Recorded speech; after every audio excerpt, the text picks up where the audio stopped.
welcome back to Roundtable. I've lost track of episodes, and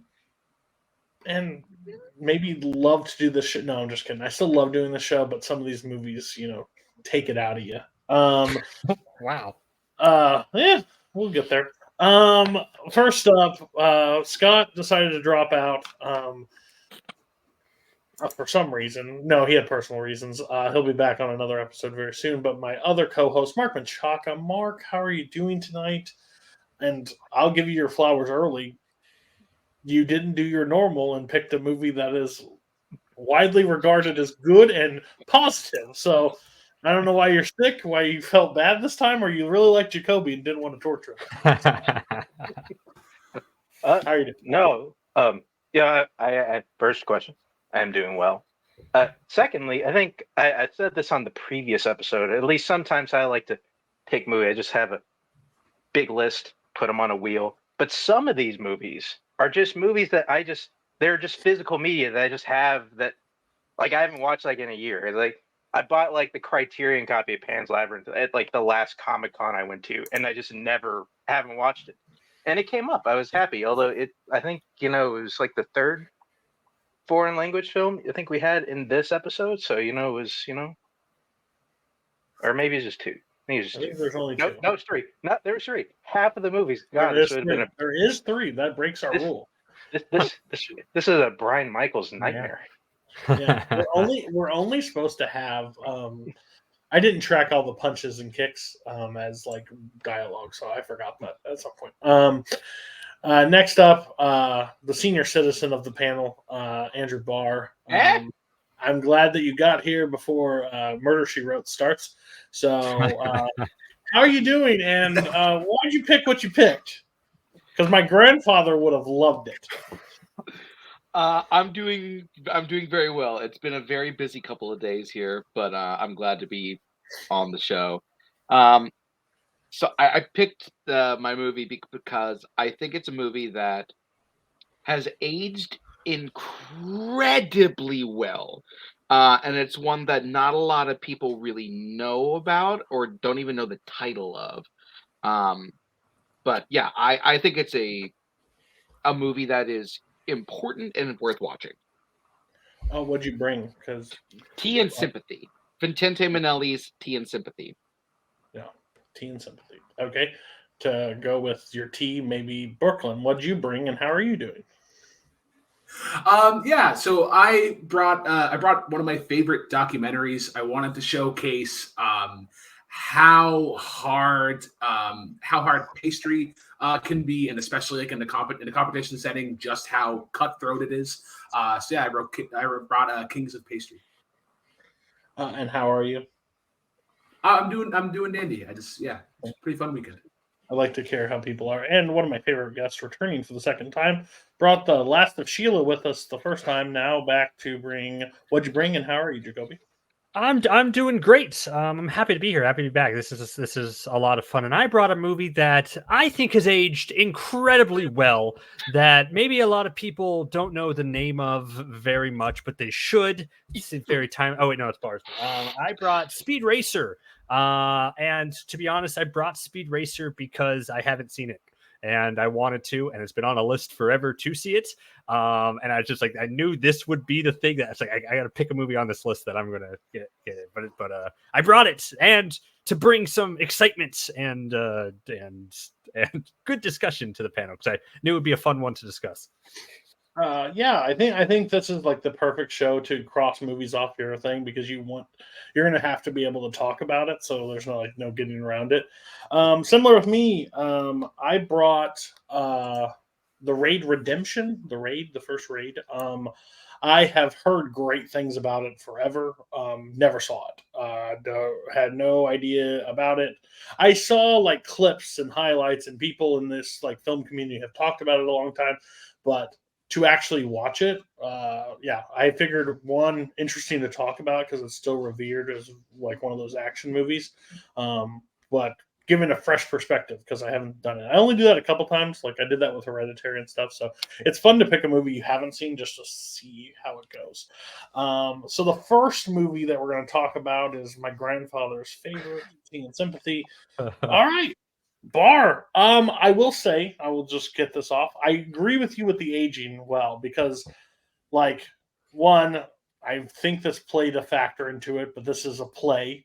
Yes. Yes, and you can tell it's a play in my regards. Like, you can definitely tell with the blocking and how it's played.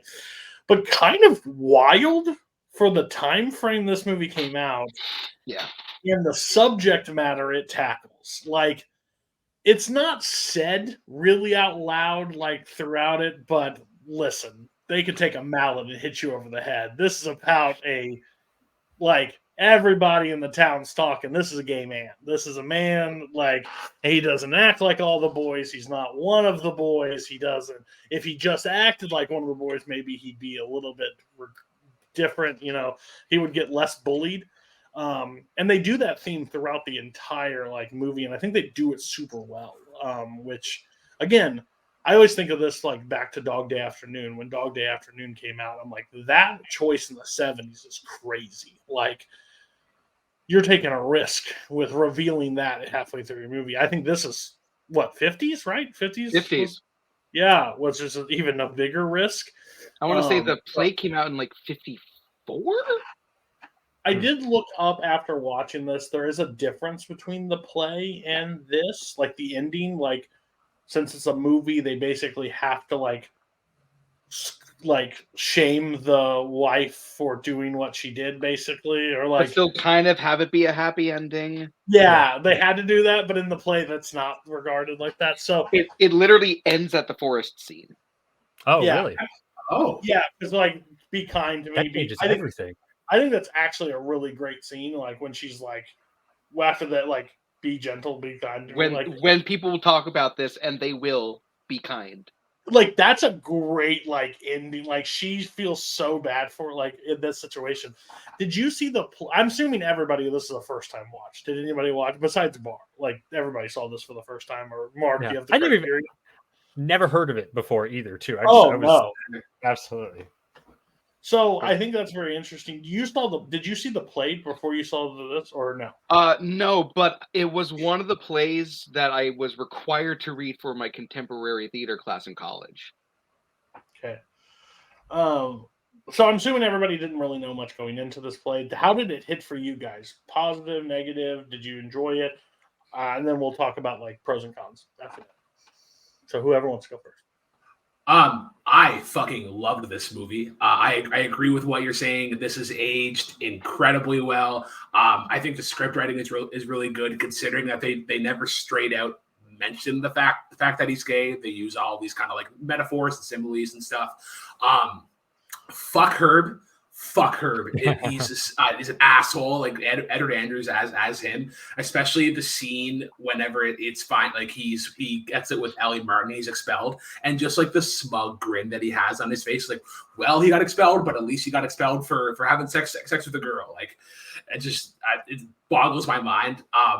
Also, like, just the relationship between Tom and Laura, I've really enjoyed, especially when it gets to the scene of them in the diner, like right before he's about to go with Ellie, and then she kind of unravels, like, like, my first husband was in the war, and he was also, I forget all the different words that they used, but it's like basically the same thing, and that they knew, and then unfortunately he passes away. But yeah, I fucking adored this.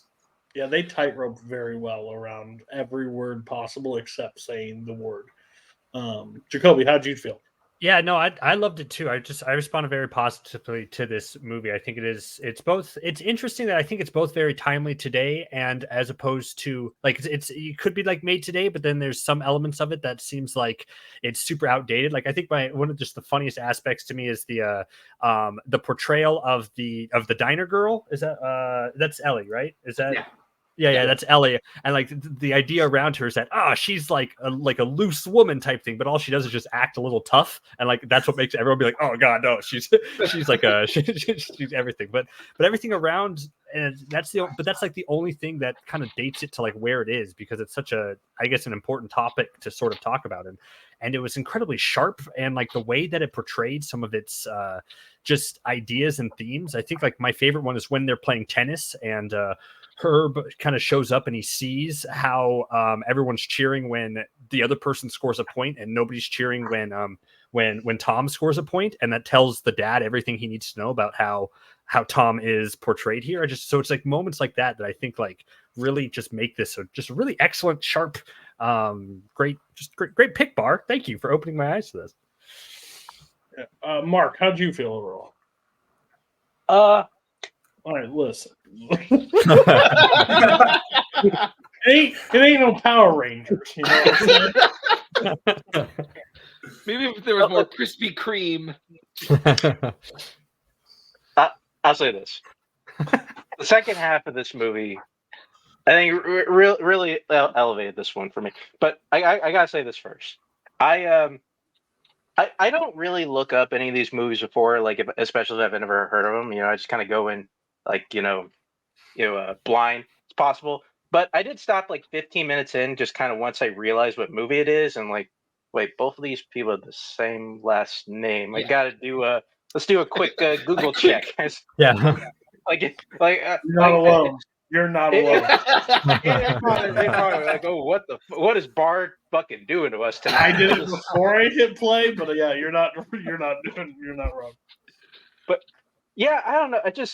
I feel like the ideas of this movie are very interesting, and especially like where it tackles them, especially like it coming out in the 50s and such. Even though I feel like there's a lot of this movie that just feels like these are situations that feel like they don't really feel, they feel like back then situations, especially like, when it's like the guys like they're throwing football, it's like, oh, they gotta get a man, like, oh, like and then like his dad, like, which is sad, although it's like he's almost being like a comically bad dad. I mean, listen, I don't care like maybe how much of a disappointment from it. I don't think he's forgetting my birthday. Like, especially like when he just had like his big sex moment. Like he's probably gonna he was gonna take him out to a steak dinner. Oh, we celebrate your sex day and your birthday at the same time. Like, I don't know. Like, it just I think this movie really takes off, I think, after like the pajama part. Like after then, and we evolve the friend, and then like he kind of has those moments like with the roommate, whether or not he's leaving, and then obviously like I think it's weird how I feel like the romance kind of works as well as it does. I think that's probably one of the sharper things of this movie I wasn't expecting, but in general, yeah. I think Question for the panel, because I kind of picked this up on the first time I watched this. Does anyone think that his roommate was gay? Yes. Yeah, that was such a. I was torn on that. At least flirting with the line. Curious, I would say, because like there are scenes. So I think the attention to detail in this movie is what makes it really good for me, because they drive home the fact of everything. He's sewing. Everybody's looking at him sewing. Like the curtains in his room. Like, you spend your money on this. Like every little point. Like when they're throwing when their pajamas, like the senior boys, like that ritual or whatever they're burning, and he just stands by and like no one wants to touch him. Like at that point, but his roommate is the one that like saves him, and the person looks angry when it happens. Like those attention to details is what they're doing the entire time. I think is so smart in this movie because it drives home the fact that like. I don't think this movie can be made today because I think either he's over the top flamboyant where it's just like there's no subtle movements because they'll drive that point home in the movie. I think for the subtle things, I think would have been just like that's what made this movie like he's still just trying to figure out who he is at this point in time and like dealing with the backlash from school that even if he's not fully or doesn't want, like they're jumping right at it like. That's what he is, and they're doing it in such a smart delivery. The one thing that I just strive, and this is not this movie, this is other movies that I've come to find out, Technicolor or whatever the color scheme, this is a very nitpick, makes everything look fake. I hate how that look. At the time, I bet that just was jaw-dropping. Nowadays, it's just like everything looks fake. Every human, everything, it just looks awful to me, so it always just like, eh. But again, like this movie, I looked up nothing about beforehand, didn't know anything. But then this movie made me so curious after, like I deep dove it after. And I think both like lead points are that relationship that they build up and like his heartbreak and his frustration because of like how it has to be hell for him living in this life, regardless of how you see it and like how everybody treats him like it's a giant like target on his back the entire way. So I thought it worked really well. I was really pleased with this movie.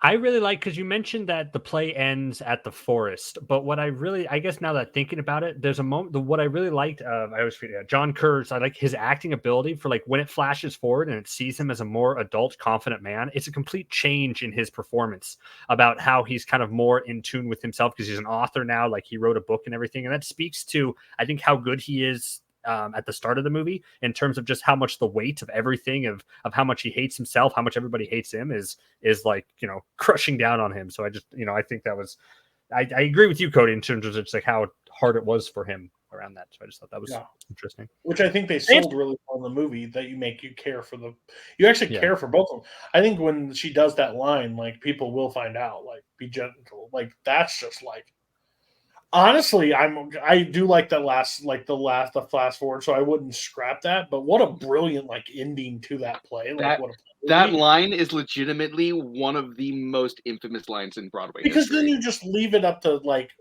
what happened with that. Like people probably did hear like boys will be boys, like talking about it. It will get around town. Like, yeah, it's kind of a crazy thing, and the way we they still use that phrase a lot. And the 50s and like in the 50s to put this out, like do this play, like even around, like this play was around, and I think it's like more as I hear is like the play's like more like let it be known that this is a gay man, like this is like it's no like not saying it's like it's flamboyant, but like they don't hold anything back with it. Like this one, I don't know how many words you could count, like how many times they use different words to describe what he is, like to do it. Like they do everything besides say gay. Like it's crazy. Yeah, they never say it, right? They never say it throughout. I don't think that word is ever uttered at all. No, they don't, and that's just like the closest is the nickname they throw at him. Yeah, sure. And I think it was just a smart delivery from those. Like Vincent Minnelli did this, right? Like, which I think there was only like two choices when I read up on it or whatever to do this. It was either that or Kokor. Like those were the only two even like in consideration to do this. Because as much as I like Kokor as a director, he would not have done it as well as Minnelli did. Yeah. Okay. Anybody else want to touch on anything? I don't want to skip over this if you guys have more. If I can nitpick one little thing, and it's not even that, they poke a lot at his haircut, and I'm like, is this haircut really that gay though? Like you think about kids nowadays, like that slick back look. Not playing sports was the biggest thing. Like in the 50s, did you need to be in the army and have that crew cut, or just like if you didn't have that, oh well, he's definitely sucking dick. I don't know. Was this before or after James Dean? Because that's what he's pulling off. This was like before. Yeah, before, because Giant was 55 and the play, so it's around the same time at least. I know. Wait, and the time was 46. It was like 46, like around there when he had the long. Okay, I guess. Yeah, I still say before James, whatever. Like it was. I'm with you, Brooklyn. It was a weird thing. It was like okay, like I don't know. Well, everything was just weird. Like oh, he doesn't play sports. Got to be this. Oh, he's sewing. What a weirdo. Like it's just like he hits tennis. He plays tennis, but he hits it underhand or something, right? Like that's what he does it, and that's why the roommate bar. You brought that up earlier. I think the roommate is such an interesting character because he's like because he can beat you with it better. But I actually think it's more like, to answer your question from way back of whether the roommate is gay or not, I think the movie is more interesting if he's not gay, because he is just in that world of like of trying to accept everybody for who they are, but then gets slowly like, I can't do, like, I tried as hard as I could, but like the weight of society is too much. Like I have to step back. Like it's like the pajama thing, like he's standing back the entire time and then finally just has enough in it and just runs into like to help him out basically of the situation. I want to bounce off of what Jacoby was saying, because I think there's actually a really cool thing going on in the subplot. Like there's a conversation that he has with Laura, and Laura peppers in like the top persona, and I really kind of enjoyed that, because for me that was kind of like, oh, even if you are presenting like all of these masculine things, especially like in the 50s, like that shouldn't change who you may or may not like.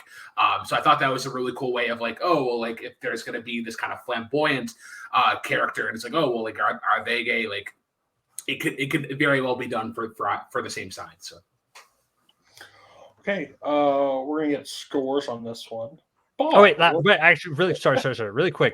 I didn't understand the pajama game. What was that? So you have to tear it off? Like, what is the? Yeah, your it's boys sort of like have to tear off the pajamas of the thing, but that's not gay. And no it's one, a hazing ritual. If you don't put up a fight, you're gay. Everything this boy does is gay. Bunch of men in a field in a fire ripping off clothes. Not gay. Okay, gotcha. Okay. There's a lot of like just baseline being like, okay, we're just gonna go with it. But I was sitting there, I was like, oh, guys, I'm just saying, like, this is. Yeah. If you look at a lot of things that were considered masculine in the 50s, it kind of comes across a little bit gay today. Yeah. I agree with you. Scores overall, Bar, what is your score?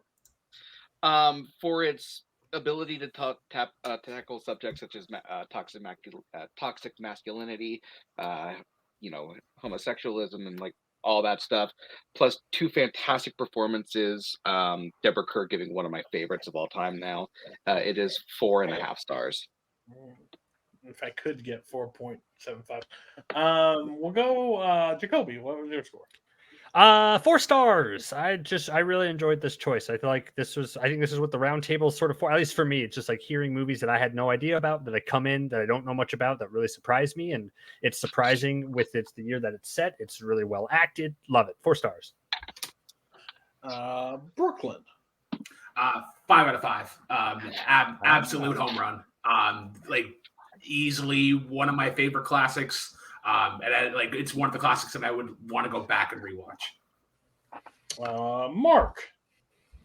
I think the ideas are neat. I really like the 2 lead performances. I think especially kind of when they really get in the drama in the second half. I enjoyed it. Pulled it up for me a lot, but for me it's still a 3 out of 5. It's okay. I'm at 4 stars. I think this is very strong.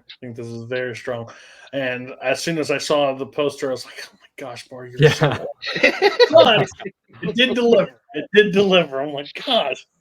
All right. Next up, he's not here, but we're still watching the movie. It is Red Rocket. Sean Baker's movie, Red Rocket. This is my second time watching it. Did everybody see this movie prior, or is this the first time watch for anybody? Okay, perfect. Oh, perfect. So we'll touch on that. What was your guys' overall impressions? Because I'm interested, because my perspective when I watched it the second time changed. So I'm curious to see what you guys felt on the first time watch. Jacoby, how did you feel about this movie? To be honest, this was actually probably my favorite of what we watched in this group. I thought this movie was phenomenal. I thought Simon Rex was out of this world in a role that really only he could play, and this is the best like metaphor for Trump that I think I've seen like in a movie, I didn't really get that that's what it was going for until they like hit it over the head like a whole lot by like showing Trump rallies. But like this kind of con-esque, energetic, charismatic fella who can kind of come to this Midwestern town and just through sheer force of will convince everybody to do everything, like just by just talking the loudest and being charismatic, and you kind of come around to his side because he's so likable, even though he's like a horrible person, is just fascinating. And even for someone like Simon Rex to have this role, who's like a joke, right? Like Simon Rex doesn't have anything. He gives like, I think, just a phenomenal performance. I love this movie from start to finish, even though it was really icky. It's not, I didn't love this movie, but like the parts, but like, you know what I mean? We will touch on that in a second. Bar, your thoughts? I really like it. There's a lot of things going on in this movie that I think are like really smart.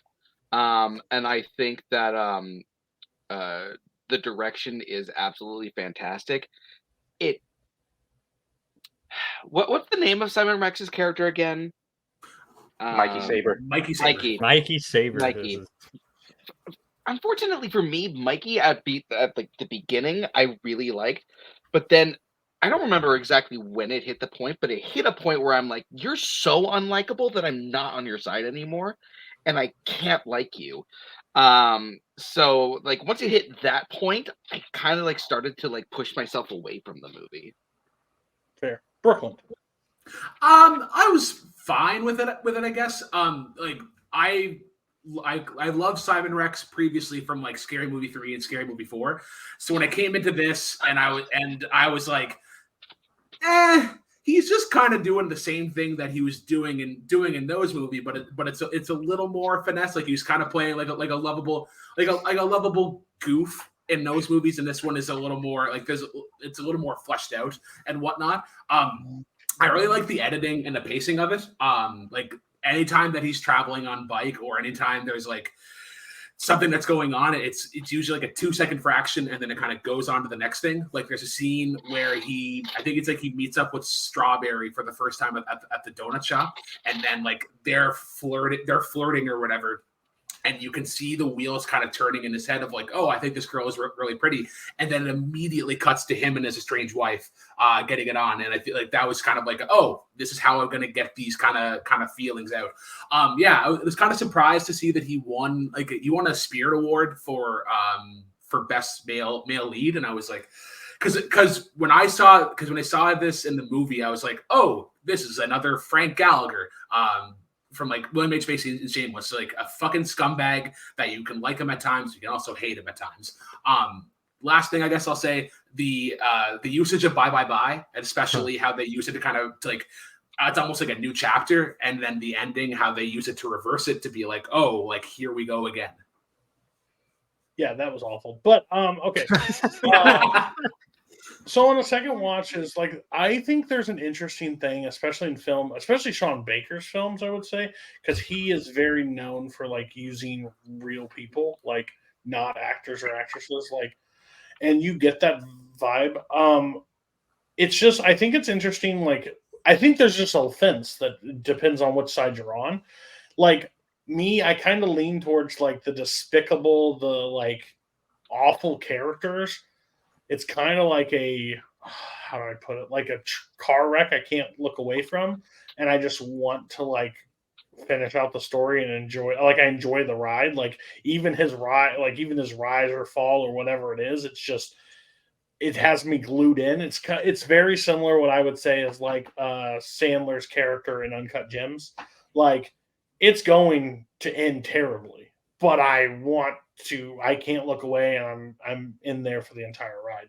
I think it's very smart with what he does. I found him more annoying on second watches than I did on the first time watch. More I was just like, this is kind of just like a shocking film. Like for me, like this is just all over the place. He's so. How do people buy his bullshit? Which makes sense for the what Jacoby brought up, because I guess I was dumb or just didn't put that together, like the Trump stuff. But you hear just how dumb he is and how the stuff is, and like and convinces everybody just to everything. Like it's wild. I would say this movie hurt a little bit on rewatch versus first time watch, because the first time watch I couldn't stop talking about it. I thought it was really good. This one is just like, I guess I knew the game, I knew the story, so I know where the end point is. So like the chaotic ride, I know the ending. So it maybe just hurts on rewatches. That one time watch, maybe maybe it's a film I didn't need to rewatch because I enjoyed the ride the first time. Mark, how did you feel on this? Is your second time watch? My second time, yes. Okay, how did you feel on second time? Or how did you feel the first time, and how do you feel now? The first time was actually a blind buy. I heard about it. I found it cheap on Blu-ray. Thought I'll just get it, and I loved it the first time. Loved it. I could not give enough. And honestly, going around the second time, I still love it. Yeah, this movie's awesome, and I think, at least for me, and because I do think like there is kind of a fine line for this, because I think it's where, for me, like a character doesn't necessarily ever really need to be likable for me. Like I don't need to like you. It's whether or not are you interesting. And the character of Mikey Saber is honestly like one of the most fascinating characters like I've ever seen in a movie. Especially like where he's at in the point of his life. because like Cody, you mentioned something interesting, and like how come everybody's like buying his bullshit? And, like really, everybody who knows Mikey like isn't buying his bullshit. Like his ex or his wife, I think technically is like she's hearing the story about how he got here. Is like, yep, yeah, oh, that's pity. Whatever. I guess you're here now. Like, and the only reason why they're kind of putting up with it, oh, he's paying the rent, like he's paying for groceries. Well, good deal while we have it. And like the drug dealer is like, oh yeah, that's some shit. Like whatever. I guess you're selling good. Whatever. I guess we'll keep you on. But the only people like he's able to really like manipulate are people that don't really know him, like Lonnie, and of course, the teenager that he's with at the donut shop. Like it just like I think it's especially interesting because I don't think there's a single moment here. There's not a single moment in this movie you're like, oh, this Mikey Saber, I think he's kind of a good guy. Like from moment one, he opens his mouth. He's like, no, this guy's a piece of shit. He's a total piece of shit.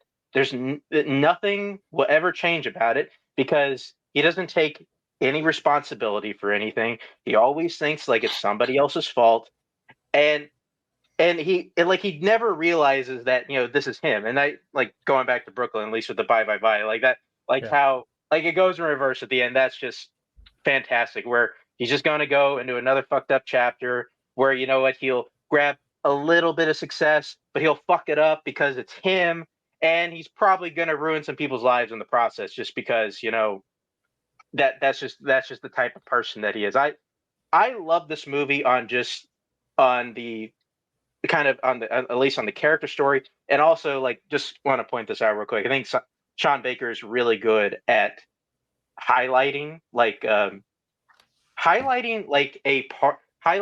culture of people, because like I used to live down in Galveston, like at least for a little bit of time. And it's funny how like he kind of goes after he's been kind of put on his ass, because like that southeast kind of Gulf of Texas, that is the place where people go to be forgotten. They just want to go down there, be left alone, and just if I get out of here, cool. But if not, like whatever. Like it's and just kind of seeing the people there, like it just like he gets that down to a T. Like I was really surprised about that.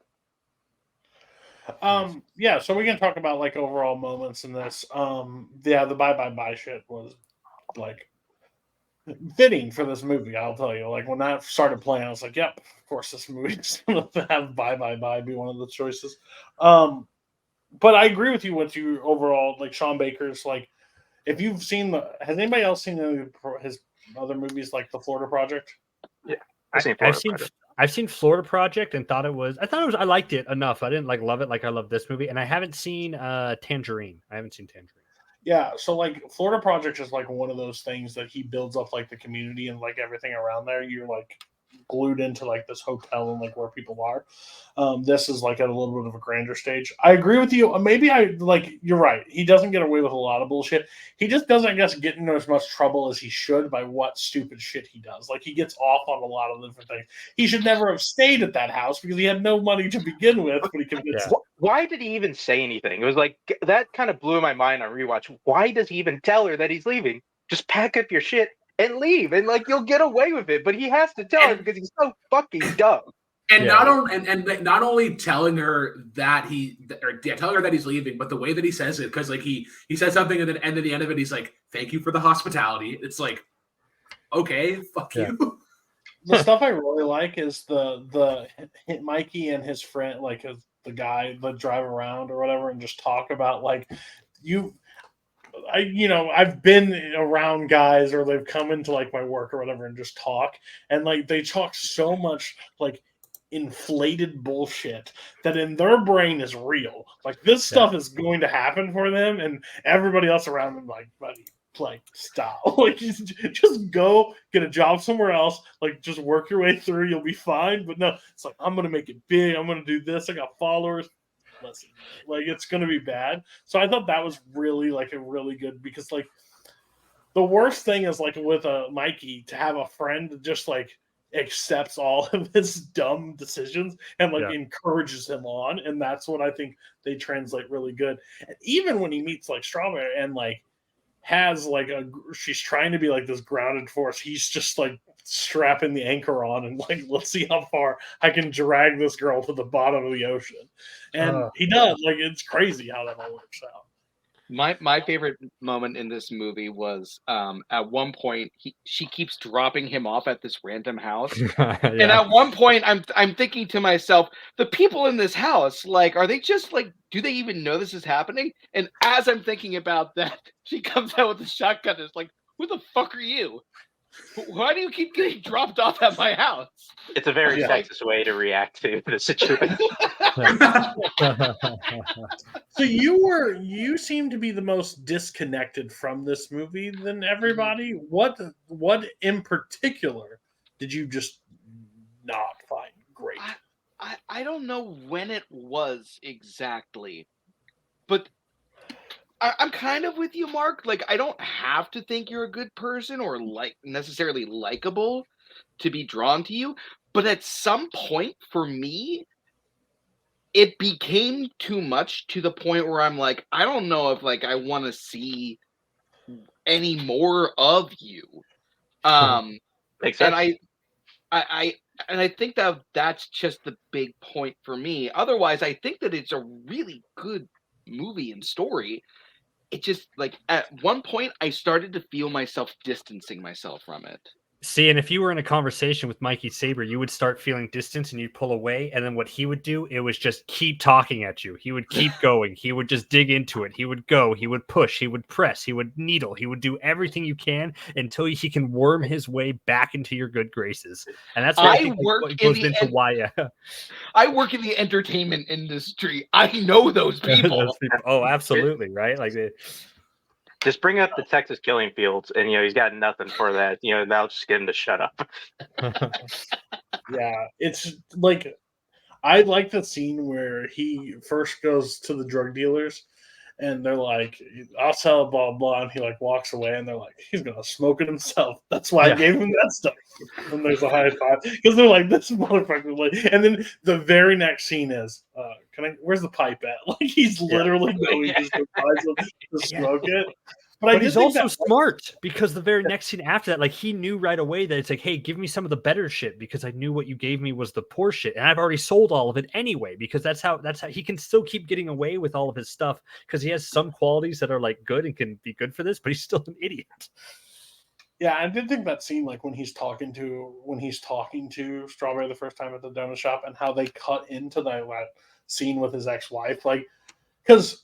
At some, like, how they cut it and how they edit it, you think it's maybe her, the girlfriend, and then her head pops up, and you're like, oh, okay, he's just getting it wherever. Like, so, and I always love how Sean Baker's movies, it just looks, and again, not from Texas, don't know how hot it's got to be very hot, but everybody just looks so damn sweaty. Just every person ever just looks like they have a pound of sweat just dripping off of them. Listen, they are in the coast.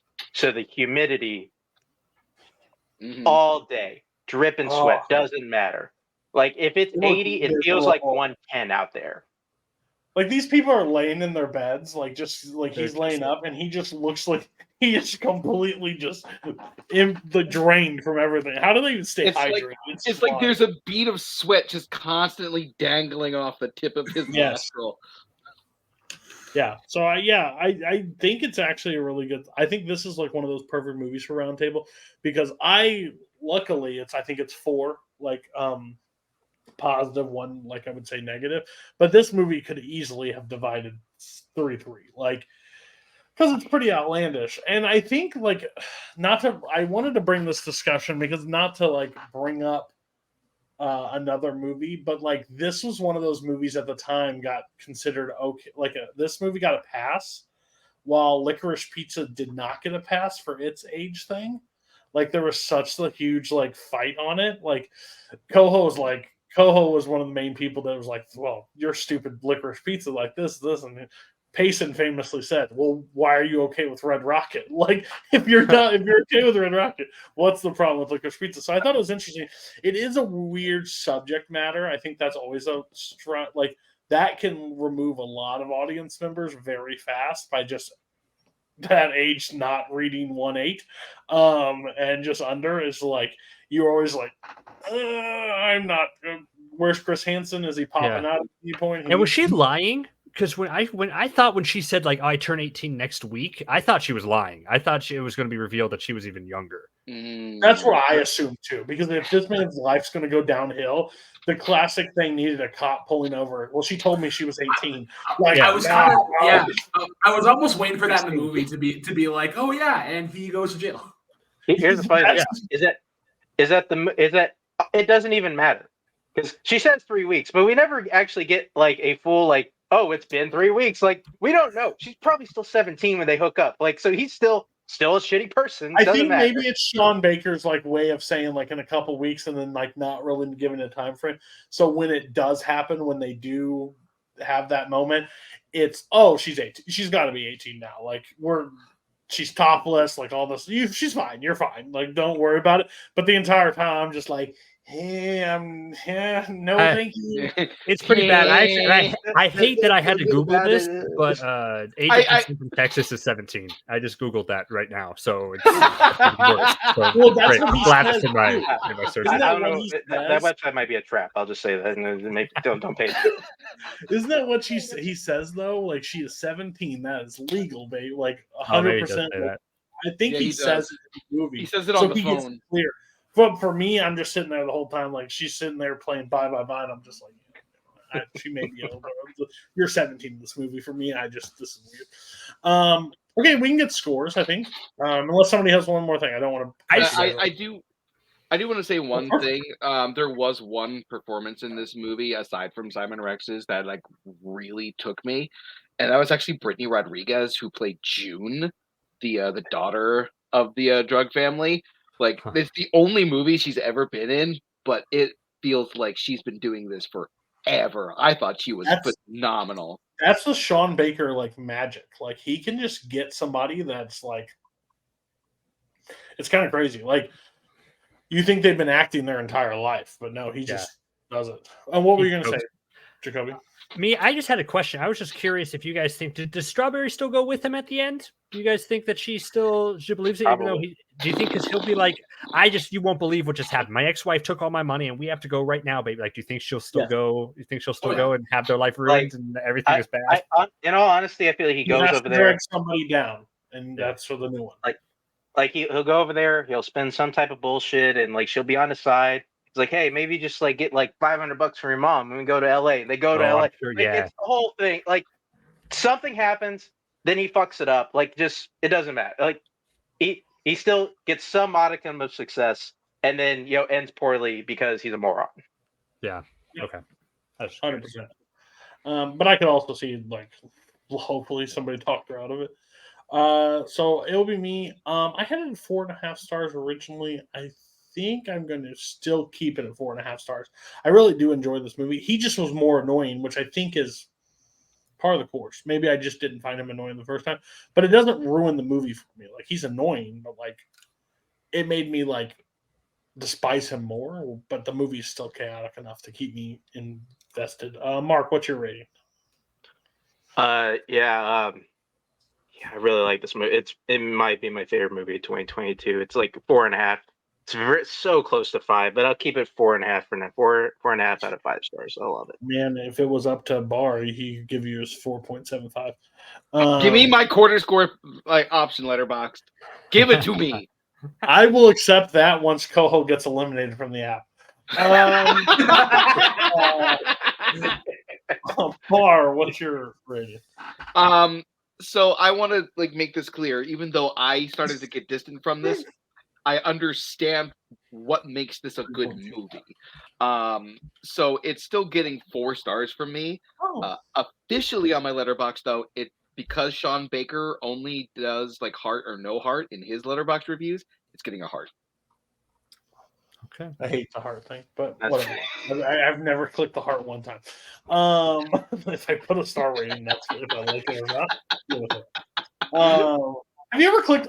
Here's a side point. Has anybody ever clicked on a review because it has a heart on it versus a 5-star? Yes. It depends on the person. If somebody gave it a 5-star but didn't like it, what the hell's the point? That's too much. It's too many steps. There's definitely a difference though of like a 5-star movie that like is a 5-star, but it may not be your thing. Good call. So wait, Cody, you're saying you have to put a 5-star movie and then click the heart button to like solidify? What are you saying? No, so some people in the app they put a 5-star, but they don't know that they truly like it. They just put it on there because like Schindler's List. I think it's a masterpiece, but I don't like watching it. What the fuck are we?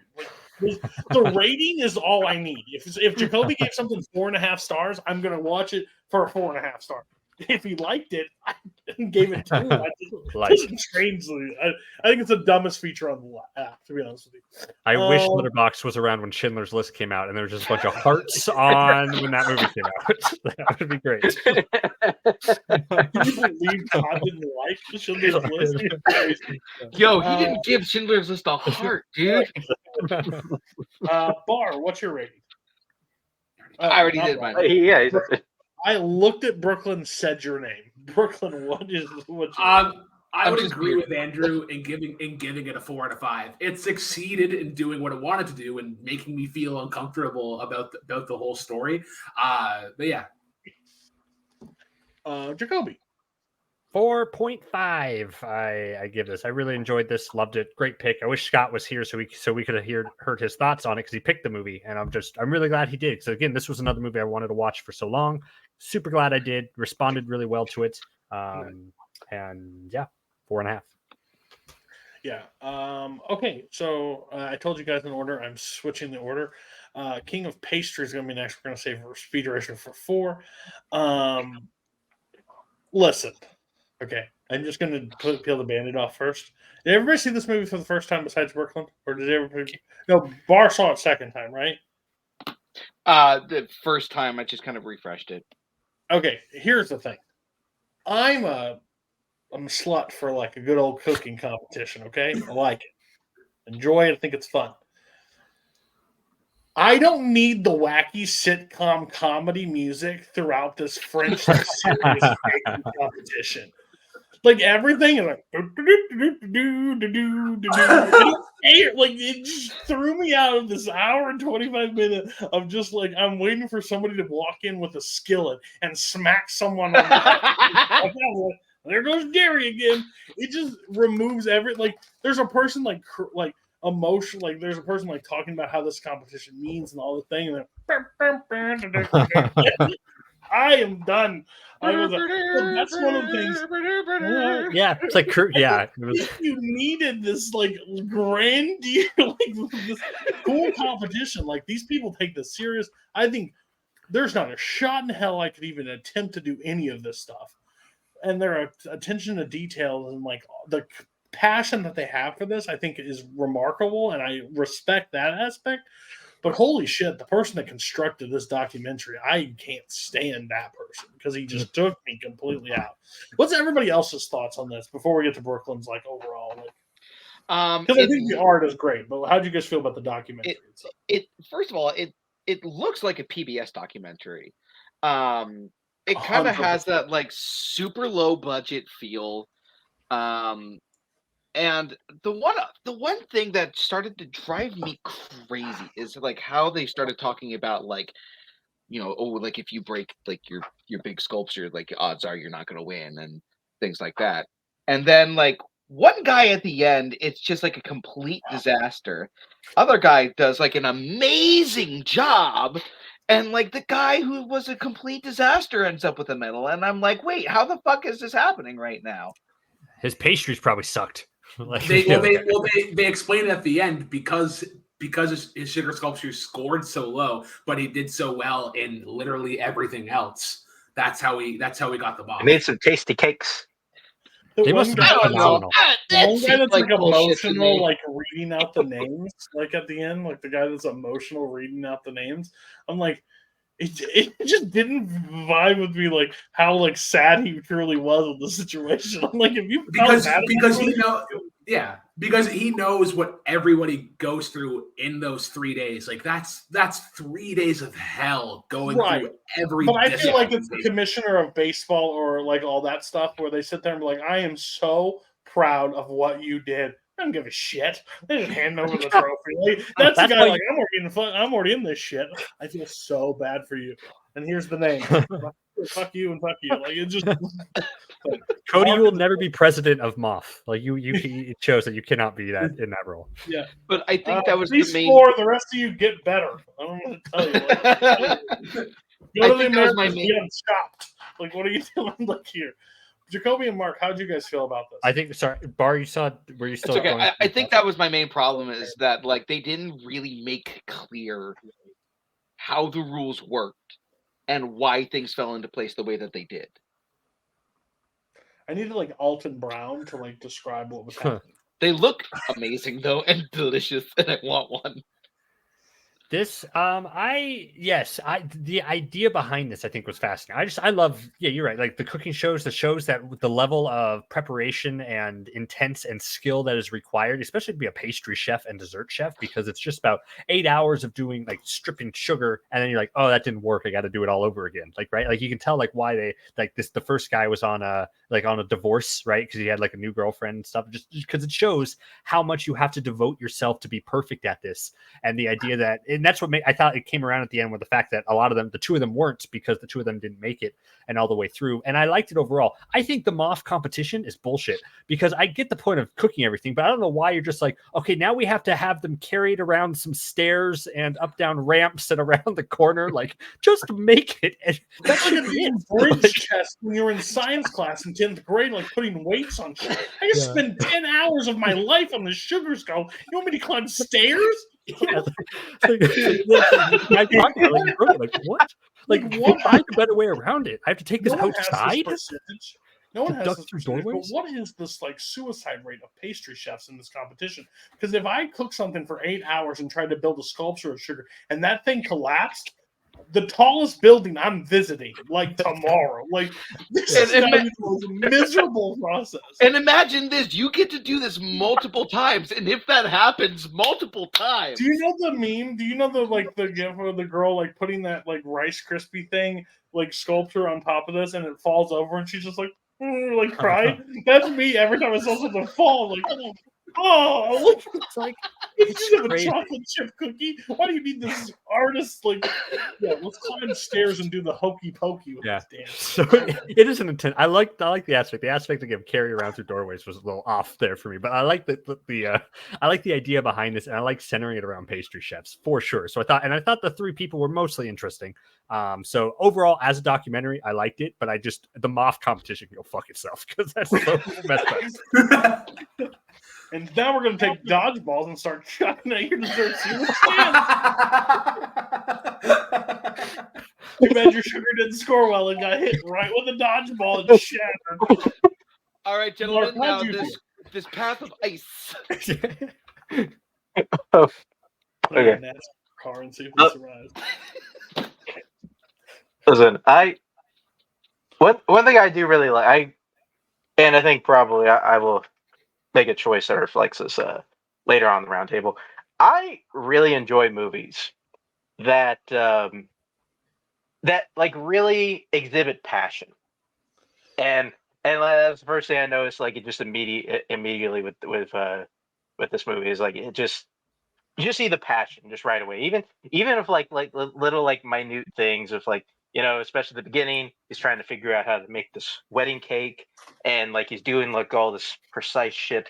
Takes a bite out of it, it's like a little too much sugar in the trash. This will try again, like whatever. And even at the point where like he brings up, hey kids, I got a dessert. Like, oh, you made another cake. All right, we'll just go to the park. All right, like even they're like kind of bored of it. I just thought it was like really funny, but no, I mean, because I think what I kind of enjoy about this movie. I feel like it's kind of a happy medium of kind of a competition cooking to where like it's not like as nice and kind of fly by the seat in your pants. It's kind of like a great British Bake Off or Great British whatever that is, where it feels like everybody's kind of nice, they want to help each other or whatever. Like it's not quite that to where like it'd be really neat if all 16 of us were Moths, but I'd rather be the Moth instead of the other guy. Like there is still like a sense of competition, but it's also like not like Hell's Kitchen, where like we have a dude that's just like yelling at people, and he's not That's just what it throwing means. around.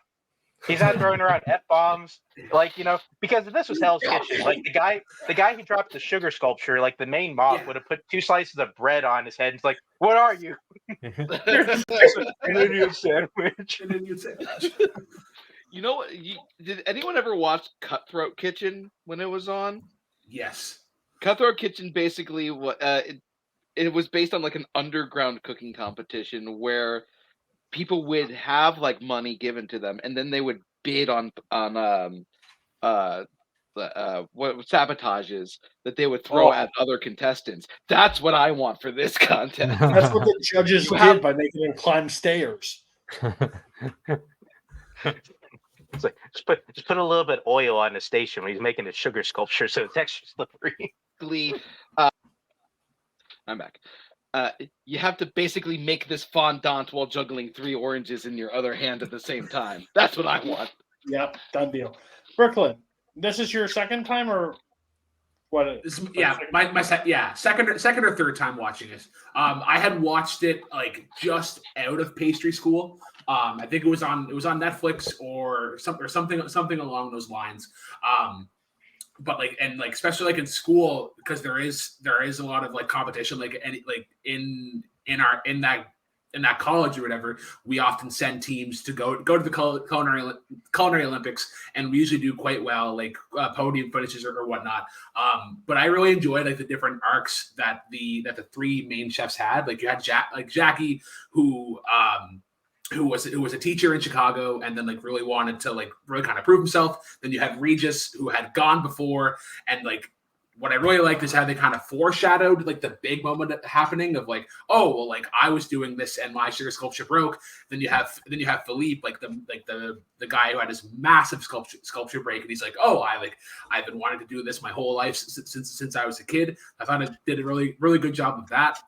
And just like how meticulous the judges are, and also how much fucking food that they waste in preparation for this. Like sugar sculptures, and they're like, yeah, like we went through like 60 gallons of corn syrup. Like, yeah, we're just gonna throw that out. And just like it's how uniform everything needs to be. Like you guys are talking about like the sugar sculptures and how they're gonna fall, whatever, because they're designing them, and then like when they're doing them in practice and like the judges are looking it over, it's like, all right, well, like you need to do this, and like you need to give this piece more height so that you can get more points. My question for you guys, what was your initial reaction when Philippe's sugar sculpture just collapses in front of him? Gasp. I was watching this with my wife, and we're both like, oh, like, so it's just like you're kind of in it. Like at least my heart sunk, because I was like, that has to be like one of the worst. Like that's what I'm saying. Like that's why I asked. I don't know how the highest rate is, but like that would just end me. Like I would literally cut myself with one of the broken glass. Like that's insane. You spent so much time and effort, and not to mention that's like in the competition, right? That's not even talking about like the lead up to it, right? Like how much practice. Like you're not like pastry school and I'm good. Like before a competition, you're gonna practice and spend like time and effort building or constructing or figuring out your right balances. So these people train, and then on the biggest stage, you just dropped it. Like, that makes like that's one of the saddest things ever. Because I think what separates this from savory competitions, and like savory, like it's a lot about flavors, like presentation isn't as essential. But with this one, and if you see it, like whenever he's doing like the dome cake with like there's like the nougat, like the raspberry caramel, like the fondant, like the cake or whatever. Because making it is one thing, like making the sugar, like tempering your chocolate to a certain temperature, and not only like practicing is one thing, but then doing it in a competition setting where there's 8 other people doing the exact same thing, and all of, like the humidity like is affecting it so much. But then also like how you present it, because they cut it and they're like, oh yeah, like this piece is a little bit off kilter, so you gotta be more careful with that. The 2 bullshit things of the MOF that I wanted to point out: one, the cleaning of your station should not be part of the time. It should be time, and then all right, clean up and then go home. Second thing, and I'm surprised nobody brought this up, there's no women there at all. And from my experience, Oh. and from my experience, like I think that they would crush that competition because like when you get to Jackie's grade or whatever, like he doesn't get it, and they say like, yeah, he's good, he has a technique, but there isn't anything really like creative about him. I feel like a lot of like just from who I've worked with, a lot of female pastry chefs have that. Like they have that creativeness on top of the already technique. That was just that was something I was kind of like a couple days after I was like, huh. There was nobody there. Is that by their rules or is that by?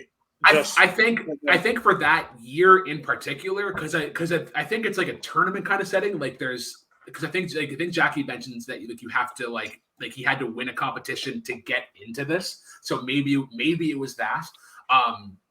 What was the other thing? Oh, I wanted to touch on the score because Cody, you didn't like the score. I actually really enjoy it. That gypsy style, especially when they're in France. Like it gives me that nature of kind of like the hustle and bustle. Like it's lighthearted, but you also get the kind of stress of it all. But I'm not surprised that we disagree on this. Do you want these fucking these fucking things, and they were trying hard, and then like I'm waiting for Newman or Kramer to just burst in the kitchen. My question is, like, since they're all working, That's why the sugar sculpture breaks. Whoa, like he just kicks through the door and kicks through the sculpture. It's perfect. But like, I would just sabotage in that kitchen too. Like where everybody's working, like I walk by, turn on the ovens really high, just like see what's It was funny how much trying to sabotage when everybody and their fucking mother is watching you. Like yeah, not there's a only lot of competing, eyes but on you. having and they're checking your trash too. That was Mine was crazy. falling That made it seem like there was like there must have been cheating in the past, right? Because There of how must have much been- they said there like must have been we something. are checking everything, we are checking your trash, we are checking everything that you do, so don't do it. Which Lift means your like, oh, gums it right happened now. before. Yeah. You know, I actually do have a question about that, just because, like, I mean, just like Brooklyn, you may know, like, this is, I guess there's a way of cheating there. How the fuck do you cheat in a cooking competition? Like, I mean, it either tastes good or it doesn't. You I put mean, glue what's on there, right? Well, Like- in that instance, you could probably bring something in pre-made, like you mentioned Hell's Kitchen, and there was a moment there where somebody was doing like a signature dish, and they had something pre-made that they just reheated. So I would imagine it would be something along those lines, like outside of like the bijou, like that sugar sculpture that they all had to make, and like the fucking moment where Jackie's like, yeah, I gotta make like 30 something flowers for this. I think I'm only gonna have time to make 8, which is a whole other thing. Like the time management of this, how they break it down literally like minute by minute. They're like, yeah, I gotta do this, and then at this date, I gotta do this. Yeah. I also hate the judges too. Like they're cutting through things and like looking all like they're like pissed off. Like shut the fuck up. You're at the best. But they redeem themselves whenever he breaks a sculpture, and they immediately support him, and they're like, like you can do good blown sugar, like make something. But how much of that is because that they knew, like, listen, you got like 3s on everything else. Just put something on the fucking table. It doesn't seem like there's a set like right, because it seemed like they could have awarded as many people as they wanted of that who they thought was worthy of them off, right? Of the 16, It's and like it's their choice. Yeah. Because they said Felipe, it's he's just like, it's because Felipe did so well, and we believe in his potential, so they could pick and choose. Right? I think it was because he did well in every other discipline, else? like the petit fours, like the wedding cake, that kind of stuff. A lot of it just feels. Their families have to be just tired of sweets. Like I'll be honest, they gotta be. Oh, sure. Absolutely, yeah. Okay, we got scores. Brooklyn, what's your score? 4.5. Okay, Mark. Yeah, this was really fun. I was super engaged, especially when we got to the actual mock competition. It's a 4 out of 5. I really enjoyed it. Wow. I'm at 3.5. I liked overall. Like I've seen a lot of competitions. That PBS thing, you hit the nail right on the head, Barlow. It did feel like that, and that score felt just right for it. And again, I'm grumpy and pissy, and I was like, and then all the shit like that went on in that competition. Like what fucking? The competition just fucking sucks. Like that's just I wouldn't sign up for that shit. Bar. I'm honestly like real split. And I think 3.75. I think if I'm being completely honest to myself, it's a 3 for You me. should be honest with you. A 3? Yeah. Wow. Okay, I did not expect that from you. Still positive. And Jacoby. I guess really quick before I learned, only 2 women have won the Moth in over a century. Have become a Moth. So right, French Oh, wow. kitchens, maybe a little sexist. We'll see there. Jackie, I googled it afterwards that Jackie never went back. I was curious if he ever tried again because this was super old. He never went back, so he just stayed, and which is good. I don't think he should have won because he clearly was not ready for this. And I think 3 stars. I actually agree with Bar. I thought this was fine. I liked it. I liked the subject. I didn't find the characters as interesting as I wanted to and root for their success as much. But it wasn't bad. I just, exactly. I didn't like, Don't worry. I think I'm just more of a savory person. That may be it. In that instance, if you want that same high level, I really recommend go checking out the Final Table. I've heard that's a lot of Michelin starred chefs. Yeah, it's fucking great. Awesome. It's great. Finale. So there's a sequel, King of Crackers. I expect that from a lot of people, not from you. Okay, be better. Be better. Be better. Okay. This is the moment I have at least been waiting for. Go Speed Racer. Speed Racer. I'm just going to start with passing to Jacoby. This was a blind watch. Like, you haven't seen this prior. Nope. I need to know your thoughts of it after watching it, because you get a pass from me because you don't know what you're expecting. But now, I'm going to lose that pass for you because I thought it was a lot of fun. I will admit there was at the start of it, I'm like, this is some Cat in the Hat bullshit. Like what I'm watching, like I cannot get in. Yeah. But I think there was a moment where it switches. Like I think when to me it was definitely when John Goodman when it zooms in on his wrestling ring and then he body slams the ninja and he says more like Nanja. That's when it won me over. That was like okay. But before that, I was like, I regret. I don't see why this is all acclaimed as it is. But I think it's so bright and so loud and so in your face that I just like Simon Rex's character in Red Rocket that I think for me, like it eventually wins you over because of how relentless it is. So you're right. This movie is bright. It's loud. It's in your face. And I fucking hate this movie. I hate this movie. Thank you for saying the Cat in the Hat, because I've been thinking this entire time since watching it, like, what does this remind me of? Because all I had in my head was Spy Kids the entire time. Yes, it definitely has Spy Kid vibes, but it also definitely has Cat in the Hat, like all the cars and all the like set, does it like how it's set up. And again, I am somebody talking about that, and you may also not be tied to this, but I know nothing about Speed Racer. I know nothing about the lore or like what characters or the cartoon or whatever they are. I watched this movie. I think I watched 40 minutes of this movie one time when it came out.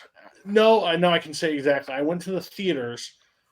We got kicked out of an R-rated movie that we went into, I think. Or no, I don't know what it was, but it was something we didn't buy a ticket to. We were like hopping, and then we ended up having to settle into Speed Racer for some reason, and we said it wasn't worth it, and I left. Nothing of this movie works for me. Like really, like none of it. Like I think it's like a cool like idea, like design and like Speed Racer and like how like crazy it is. But like, who's the directors of this? The Wachowskis. Which you can tell, like, fully through. Like, I know exactly who directed this is the Wachowskis. So, yeah, this is like I'm sad that Scott's not here because Scott's a big defender of this movie. When he was like, yes, I'm like, and when he watched it, I'm like, yeah, I'm going to have somebody on my side for this. When I say it's like, it's a good one. I hope I don't just make everybody mad with the choice that he failed. Yeah. I think it's too long too. Like for overall like this movie, I just think the length doesn't make any sense for what they're trying to do with this. I think the acting performances are not really great, and I also just don't even like when they're in the car. Like the one part that I thought I would enjoy is when they're racing. I don't like that, but I was trying to find things that I enjoyed. I just couldn't find it. I'm good. I'm curious. Did anybody else see this movie for the second time, or is this the first time for everybody? Second time for This Mark. second time for me. First. Okay, Mark. Did you like it the first time, and how do you feel on the second time? Well, the first time was actually a bit of an interesting story. As a real quick double feature of my buddies. I made them watch Iron Man with me, and I think they got upset with me because I told them there's this cool post credit sequence at the end, I think. And then I saw it, and they were like, "What?" And then it was like a minute segment, and they were like, "What? We stayed after the credits for this bullshit?" Like they were angry at me for making them sit and watch the amended edition, and I'm just sitting there, nerd me, like, "No, you don't understand what's gonna go on." And then two girls ended up showing up. I was fifth wheeling it, watching Speed Racer. So yeah, not a good first watch on Speed Racer. You fifth wheeled the Speed Racer? That's a kick to the dick. Like that Fifth sucks. wheeled Speed Racer. That's a great. Weird considering most wheel. You're most just cars only have miserable in the four. theater watching Speed Racer. Yeah, Did you enjoy I was there by myself. I'm like, man, this is a shitty ass movie. Like we should have finished off Iron Man. But no, like going back again, like I think I like it like a little bit more, but like not much. Like it's so much. Like just this movie's just so extra. Like I don't want to sound like like I don't know, like a tweener, but like whatever. Like I have no other way to describe it. It's just like there's just so much shit in here, and like and it's like of course this is a Wachowski's movie, and there's like we got all these colors and there's all this shit. Honestly, like, and I do agree with Cody, it's way too long. The parts that I think I've liked a little bit more, mainly because it's kind of more like the show, is when he goes into like kind of the open field racing. And like there's like a hint of like Fury Road, like not a lot, but like a little bit. And like there's kind of like more of this race fighting thing, and that kind of felt more attuned to what the show was. Which, by the way, like for Illy, I don't know about you guys, but for me, whenever Speed Racer came on, it was a sign that I stayed up too late.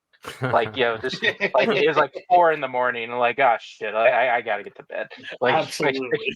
I can't be watching this shit. It was my call to go to bed. Like my mom's gonna kill me in the morning.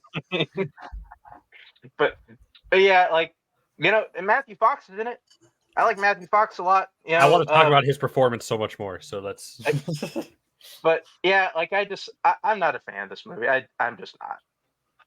Still not. Brooklyn and Barr. Thoughts on Speed Racer? So I do think that this movie has charm. It's funny that you guys were mentioning Cat and Hat, because how I compare it is, if Fast and Furious is here and Spy Kids is here, this is right in the middle. Because like it's very much like a family movie, to the point where Emil like it almost does like a Vin Diesel-esque thing and like mentions family like 3 or 4 times in the span of like 5 minutes. I really liked Christina Ricci's performance. I think she's using enough of the ham to kind of play it up a little bit. There are some really cool shots in it as well, like when it's the cartel in the van and you see like that like crescent harvest moon in the light. Like if you've ever played like Move View Highway in Mario Kart, it's kind of the exact same vibe. And then the one where it's like Emil and Christina Ricci in a car, and then you have like the really pretty like the tree in the back with all the flower stuff. It's like, okay, like there are some cool moments here. And then you like Mark was mentioning the Fury Road stuff. I think there is some really cool like choreography there with like the cars kind of bouncing over top of each other.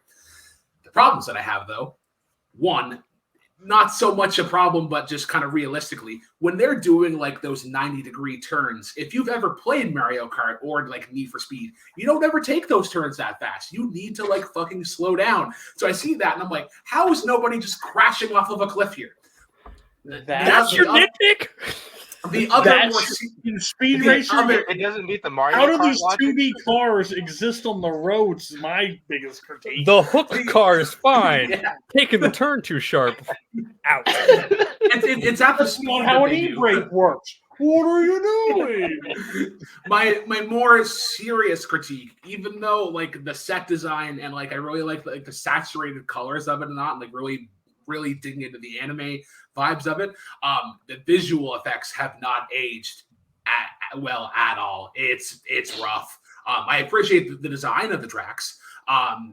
But yeah, it doesn't look good. I also agree with Matthew Fox. He's basically like Batman, Daredevil X. Whenever he was taking off his mask, I was low key hoping that he would go into this meta thing. It's like, oh, my name is actually Matthew Fox. You may recognize me from Lost. Bar. Cody, I wanna point to a note that I took.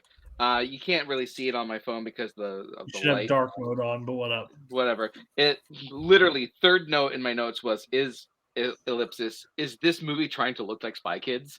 And then later on down, I click with something else actually.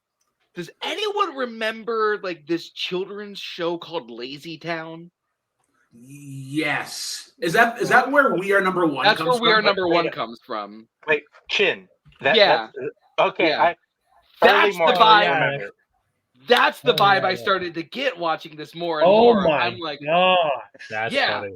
like that's I've never seen it, but I know this. yeah. That That's stuff had a more what I fucking- was starting to That's pick a up on fucking this. fever dream. Oh my god, that's terrifying. That's funny. Yeah, that's You the pick Lazy aesthetic I Town started to movie. get. There are some performances I really like. I really like John Goodman. I really like Christina Ricci. Emile Hirsch made me remember why Emile Hirsch was a popular thing for a brief period of time. Matthew Fox. That kid and that fucking chimp, though. I hated them. I have never wanted to get the ASCPA or whatever they're called, ASPCA, whatever, called on me faster. They kept yanking me out of any tension that was being built in this movie. One of the all-time worst movie kids. I think. Even when they're escaping the security and Freebird Hold plays, on. especially when the Hold villain's like racing is Hold on. about power.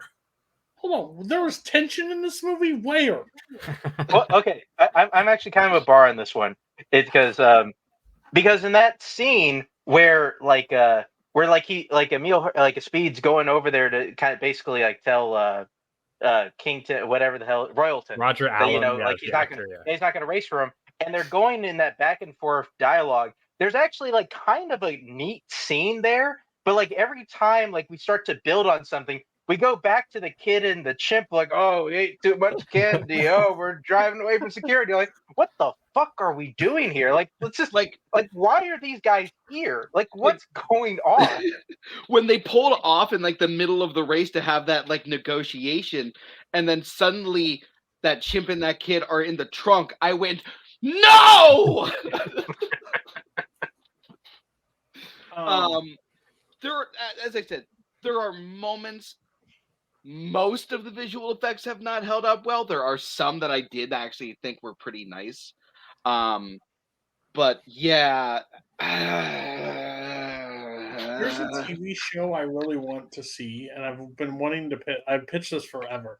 That I just want to find out what celebrities spend their checks on for movies like this. Like, what is what is he spending on for doing this role? Like Tom Hanks in Cloud Atlas. Like, I want to know, like, is it the Ferrari? Is it the down payment on a new man? I'm okay with whatever you spent it on, but tell me why you decided to make this creative decision, because it sucks.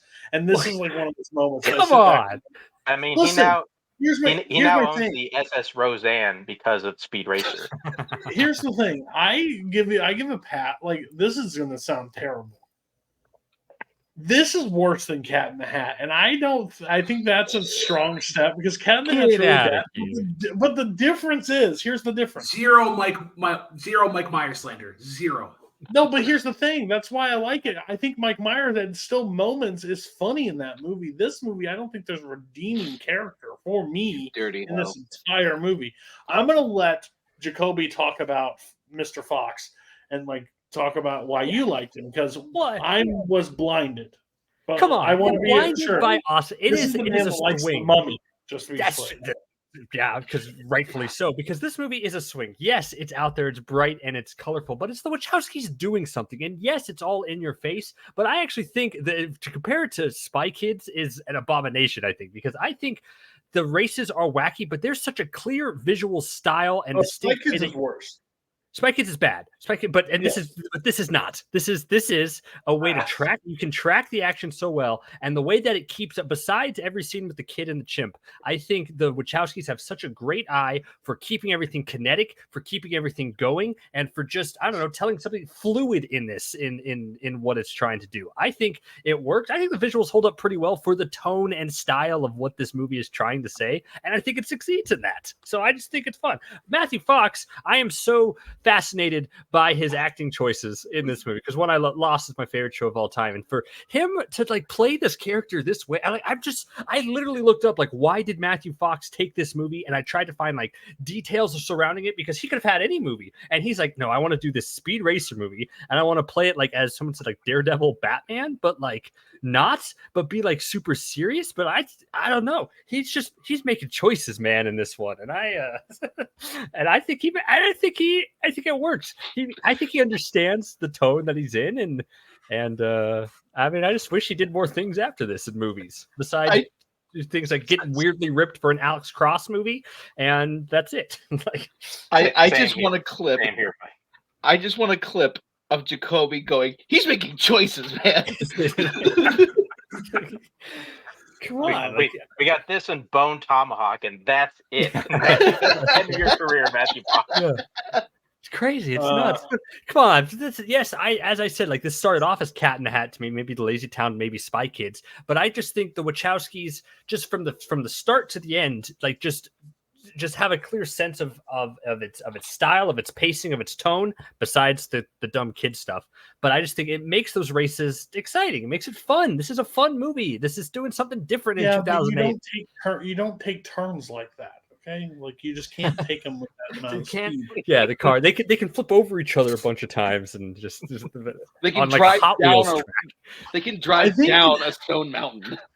I think it helps if I have some sort of tie to this character or this world. I think that may help me. But again, I'm also, like I said, Cat in the Hat may be better. I'm not saying that's a high bar to clear. I don't think this is that great. I think all those Spy Kids, they're made for certain people, and I also put it on for my kids, and they were checked out. So even then, they're like, "What are you watching?"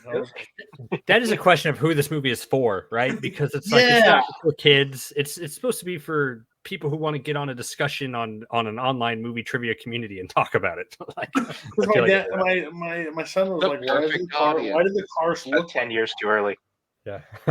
He's like, "Why do the cars look like that?" And I said, "Listen, son, everybody has to work on a different budget, and this one didn't have a lot." So, I don't want to cut anybody else off on Speed Racer. I really don't. Is there another scene or a moment that you guys want to talk about, or can we give scores? I mean, I already told you my fifth wheel story, so I'm good. That's rough, man. You just went back and watched Iron Man, to be honest with you. You know what? I'm going to watch the Avengers Initiative again.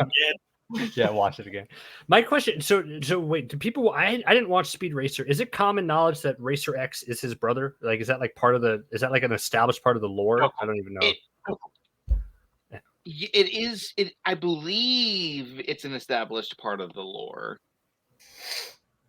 He's a liar. He has no clue. I have a friend who really likes Speed Racer, so get a new friend. Jacoby, what is your score? I gave this movie 4 stars. I think it is a movie that I thought I wasn't going to like, and I thought oh god, I chose a horrible movie for this. But I just think I agree with all the criticisms. It is too long. The kid is super annoying for everything through that, but I just think it's able to win you over with its end as you get on board with its style. So, and I just think it's a great. I think more directors should make movies like this because I just think this is a unique thing that we don't see very often. So, 4 stars. The Wachowskis. I'm at 1.5. I don't think you get any higher. Yeah, I'm just no thanks. If it's also a movie I can't turn on with my kids, then there's really just no point to watch this. Brooklyn, your name, I forgot it for a second. Jeez, that's a first. I would give this 2.5 stars, but I would also give it the heart as well because of the charm that it has. Okay. Well, I'm gonna unfollow you now for that. That's great. I don't log movies anymore. Mark. Oh, I also hopped on call with Mark like on a Friday. Like it was like Friday this week, and I said, "You know what? Speed Racer sucks." He goes, "Not good, not good." I'm trying to think how much of a bump to give this movie because of Matthew Fox. I'm not like. Yeah, the Matthew Fox bump is what it's called. Which helped the other 3 movies that he's in. You sound like Spence. What are you doing? Like, yeah, ironic 5. Here we go. I give it 2 stars. It's slightly higher than good. It's still not good. Like, not a good movie. Do you want one of your quarter stars for this bar? What's your score? Well, I do want to say real fast because I literally just thought of this as we started doing ratings. There's an anime movie called Redline that does this kind of story way better. However, there was enough elements that I did enjoy from this movie to give it 3 stars. Yeah. It's the same as King of Pastries. That's crazy. Yeah. So, Cody, would you have liked it better if there was like the yes, this movie needs that. I would also like to like Kramer. Oh, and then Jerry, I'm racing the car, Jerry. Oh, I'm sorry, I accidentally. Hey, was this piece important to your car? Okay. My movie, The Raid Redemption. I guess it's also called. I just called it The Raid. I picked this movie because of just again how much it's like. This movie's fucking batshit crazy. Arguably hard to watch at points. This movie's brutal. Like there are some brutal moments throughout this. But I couldn't look away at all. I was in from the get-go. The way they're able like so I am a big fan of the John Wick movies. Like I like the John Wick movies a lot. I always think like the third John Wick is probably the weakest of the 3 because it seems like nonstop, just like it's constantly like either die or kill everybody faster, but this is like taking so long. I think this is like almost the perfect runtime because I think they could have found their way like into a spot that is overkill.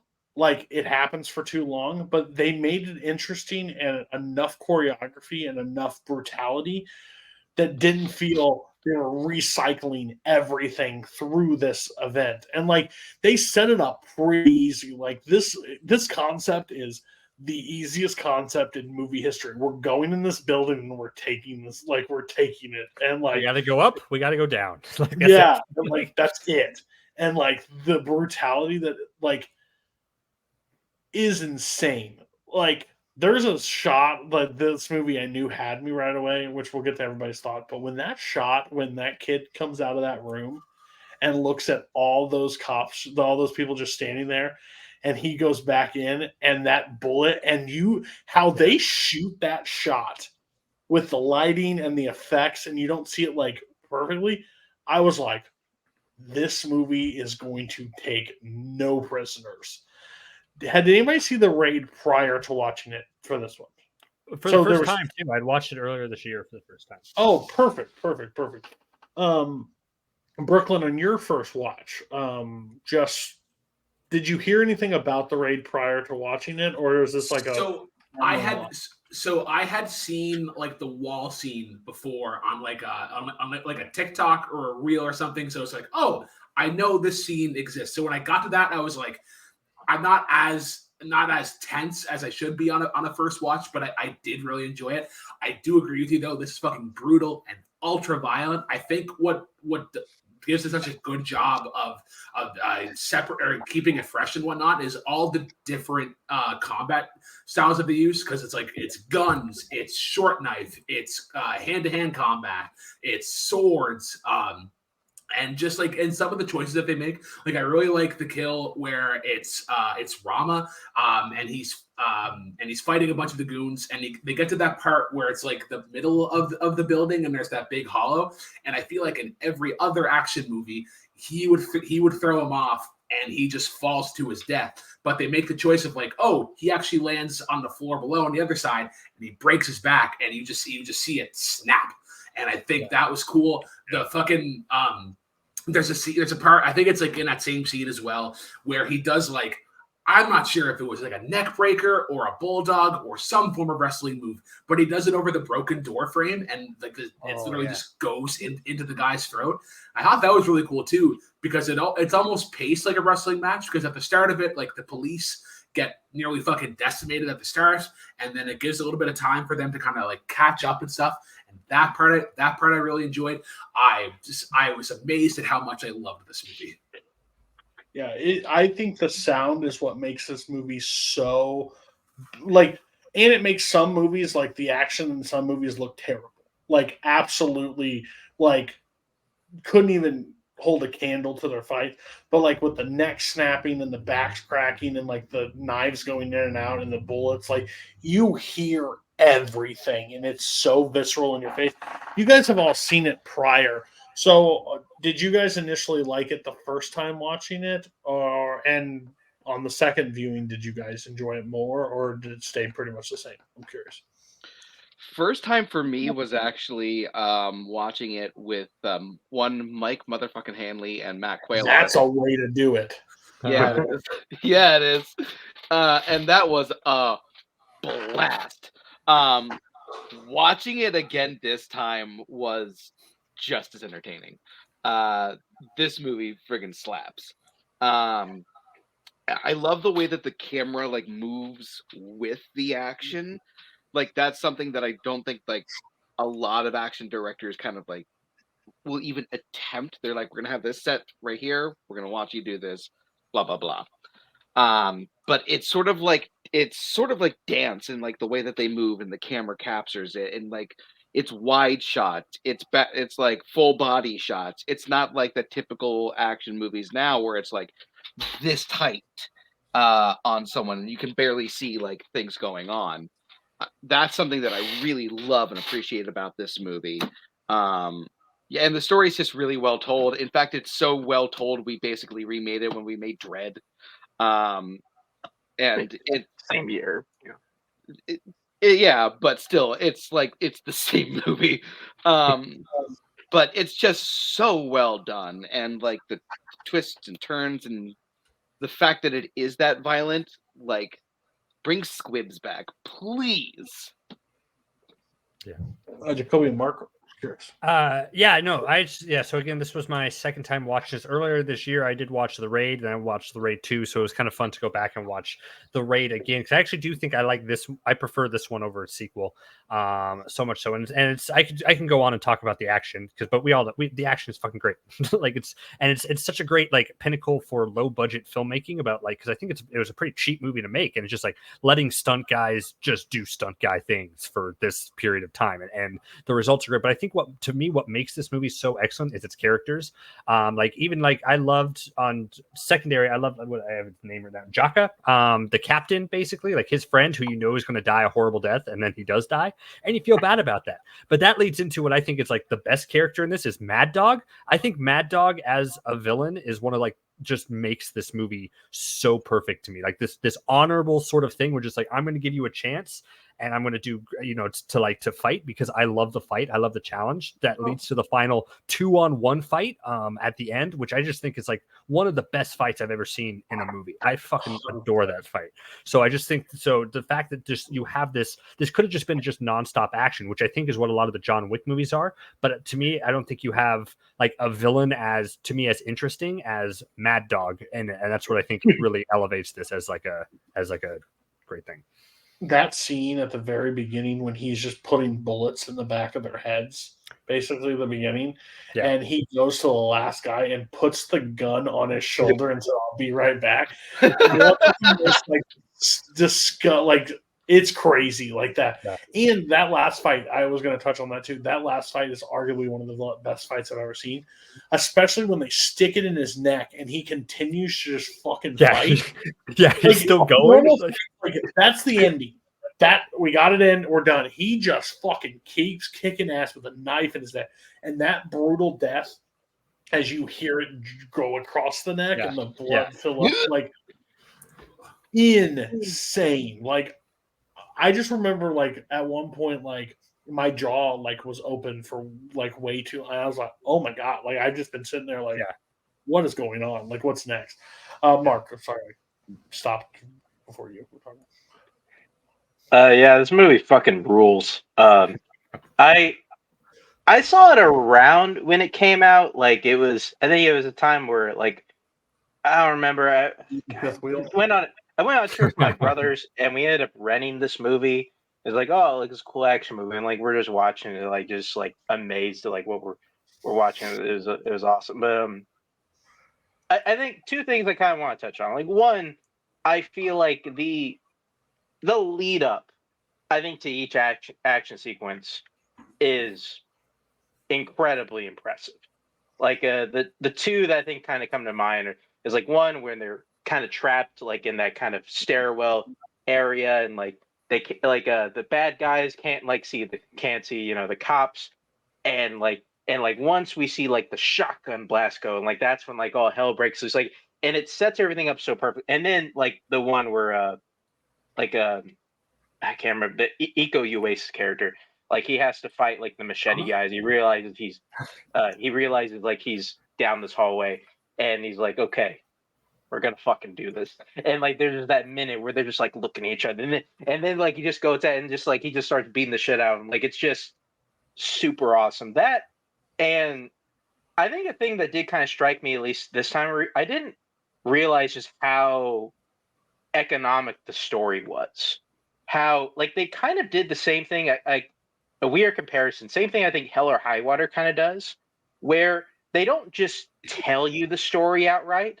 They just kind of let the movie kind of progress. And then when there's kind of a natural place to stick this piece of information, they tell it. Like, because I think in a lesser version of this movie, we get like 10, 15 minutes of like some like dumb story of like kind of the old guy, like just straight out telling you like what's going on and like what like the higher ups told him to do.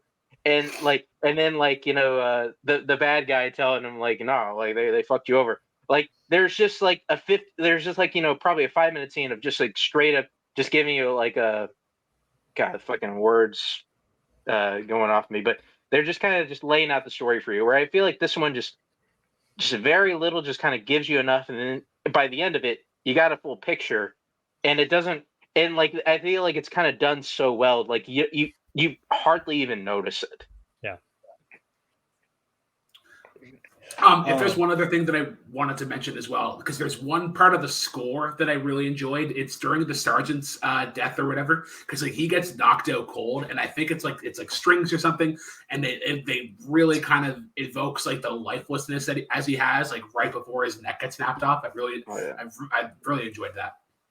Like what I like about like all of like that guy's fight scenes is, especially in that first one with like the main sergeant, is from like just kind of on the outset, it looks like he's like out of the fight in like several segments, but it's just like he's just trying to like he's just kind of like drawing him into like the point where he wants him, and he finally takes over. Like it's kind of neat like watching him fight, just because it looks like he's having fun while he's doing it. Yeah, it looks like he's outmatched like the entire time. Like no, like he's just kind of he's almost like kind of playing with that guy like at times. Like it's super cool.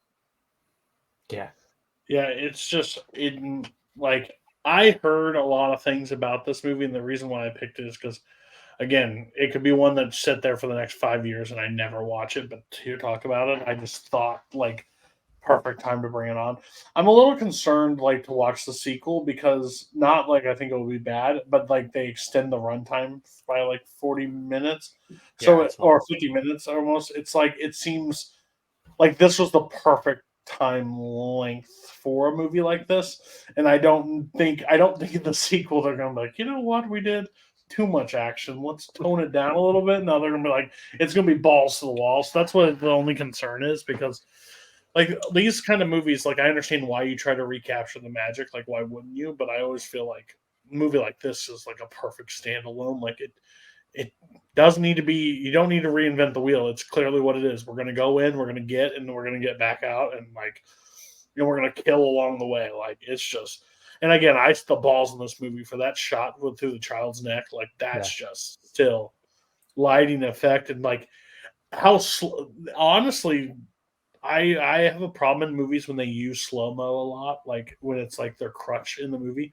I think it was actually done really smart in this movie, like overall. Like when that bullet went in slow and he's like saying, and then it goes through the neck, and then they go back out and like, what? Like you just notified everybody we're fucking here. Like this is like it is. I think it's just a really smart movie.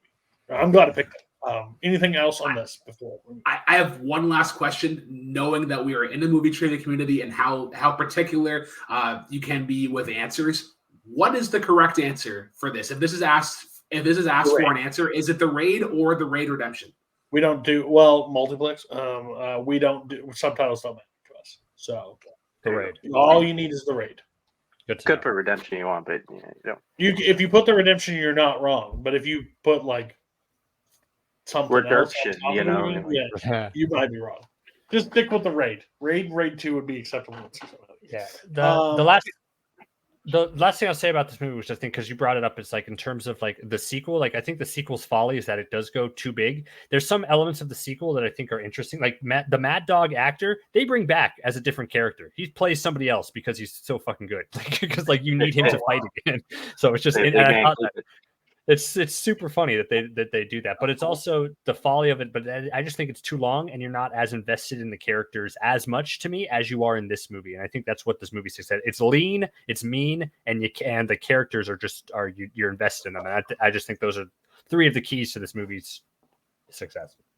Yeah, absolutely. Okay, you have scores. I'm at 4.5. I had a damn good time watching this. It could instantly go into one of my favorites of that genre. Like, and again, I thought it could be. I think it could have done. This movie had a fine line of being overkill, and I think it did handle it masterly. Like, I think it was beautiful. Brooklyn, you're a first time watcher. What's your score? 5 out of 5. I'm probably gonna watch it after this.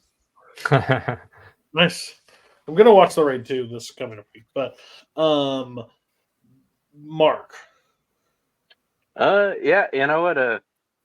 Added it to the old, at least the Raid 2, added to the old roundtable list because I have not. I've only seen the Raid 2 once. Again, I really liked it then. Been curious about revisiting it, but this one, yeah, fuck it. I get it 4.5, 5. 4.5 out of 5 stars. I really like this movie as well. It's just fucking awesome. And Bar 4.25. It's a 4. 4.5. 4.5. Okay. So it's on the higher end. And Jacoby. Same 4.5. I think it was 4 at first, and then on my first time I watched it, and just the revisiting it and kind of knowing what I'm kind of expecting going into it, I thought made it much better. So I'm going to say 4.5.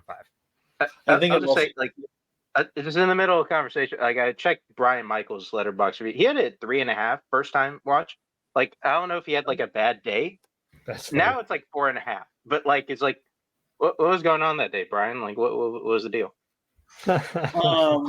But if you guys like, it also does help me that you guys all three, revisited it, and Jacoby in the same year, and still it went up or it stayed as high for you guys. That just shows investment, because that's what I'm worried about always with action movies. That could be like, I've seen it once, I don't need to see it again. No, great choice. Okay, last movie of the night. Did you say great choice when you picked that movie? You were like, yeah, great choice, and that was your movie.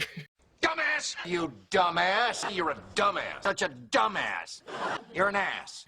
Do you know what? So- I did say that. I did not mean to pat myself on the back on that. But I did a damn good job. So you're all Who picked a good movie? I Let's did. get it I on picked a good movie. Good movie. Man, I'm Who do you awesome. think you are? I am. Okay.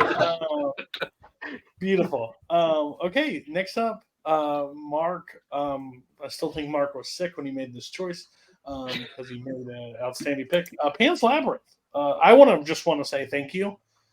This movie was going to sit there for the rest of time as a movie I was supposed to watch and I have never watched. So thank you for crossing it off. Anybody else's first time watching Pan's Labyrinth, or am I the last one? Good job, Brooklyn. Okay. This movie is brilliant. It's very smart. It gets that somewhat terrifying, I would say, at parts, because I think this movie is very interesting of how it balances both sides of it, like the brutality and like the actual like fantasy elements of it. Like I just have never seen a movie. I guess there's movies somebody else can bring up a reference of it, but like that toe that line and use both and make both parts just as important as the other part, which I felt could have been like overshadowed or not as important, but they toe this line of like the real world and the brutality of like the war and like the stuff that's going on versus like her in this land with the what's the main character? What's the I'm terrible with names. Pans, obviously. Ophelia. Pans. I'm a dumbass. Pans, correct. So yeah, I'm fantastic to actually get this crossed off. I was pleasantly surprised. Again, I'm not a foreign language like super fan because I'm an idiot most of the time, and I have the attention span of a gnat. Brooklyn, what was your overall thoughts of this for a first time watch? It was good. When I first I don't know, I respect it more than I enjoy it. Fantasy movies are generally kind of a community. Respect it more than I love it. It's just yeah. No, because like when I saw it, I immediately compared it to whenever he did Pinocchio, because it captures those fantasy elements, but then also pairing it with the real time of like fascist Italy, World War II. And they do really good jobs of getting like the realistic details, like they reference D-Day in it, and I thought that was cool. And then like the fantasy elements are really cool. I just thought they were a little bit too they were weirdly separate, but then they were also kind of blended well because like the fawn or whatever, because like they both kind of share the same ideology of you must do as I say, even if you don't agree with it, like you will be rewarded for doing it. And even though like the girl or whatever that doesn't really want to do it, like at the end is like, oh, like she does get to go like meet her father like in this afterworld part of it and whatnot. There are some kind of out there scenes, like the frog coughing up like that fucking large ass tumor, and it's like, oh, here's the key that we need for later on in the movie. I really like the line like where it's Carmen and the captain or whatever, and they're fighting, and then it's like, this wouldn't be the first pig I gutted. I thought that was very fucking sharp. But yeah, it's cool. So everybody else, this is your second or third or however many times watching this movie. What was your guys' overall thoughts on a revisit? But were you guys fans of this the first time? Yeah, I was a fan of this the first time. I really, the way that Guillermo del Toro just genuinely loves these creatures that he creates, you can tell how much like real passion that he puts behind it. I love the captain. I think that he is truly one of the greatest movie villains I've ever seen in my life. That bottle beating is brutal. Absolutely. And I also love how even in his story, though, just as the one person who can save Ophelia's mom is shot, the doctor, that's when she goes into labor. And like, it's a moment of there are consequences for your actions, and he still refuses to take that in. That character is just so well written. And it's just a beautiful blend of like two different stories that really shouldn't mesh, just beautifully coming together and being woven like incredibly well. The acting is phenomenal. I love the cinematography. I love Mercedes' story. Like I didn't catch, I don't know why, but the first time I watched the movie, I didn't catch some of the things that she was doing until this one. Yeah, it first time I really liked it. This time I loved it.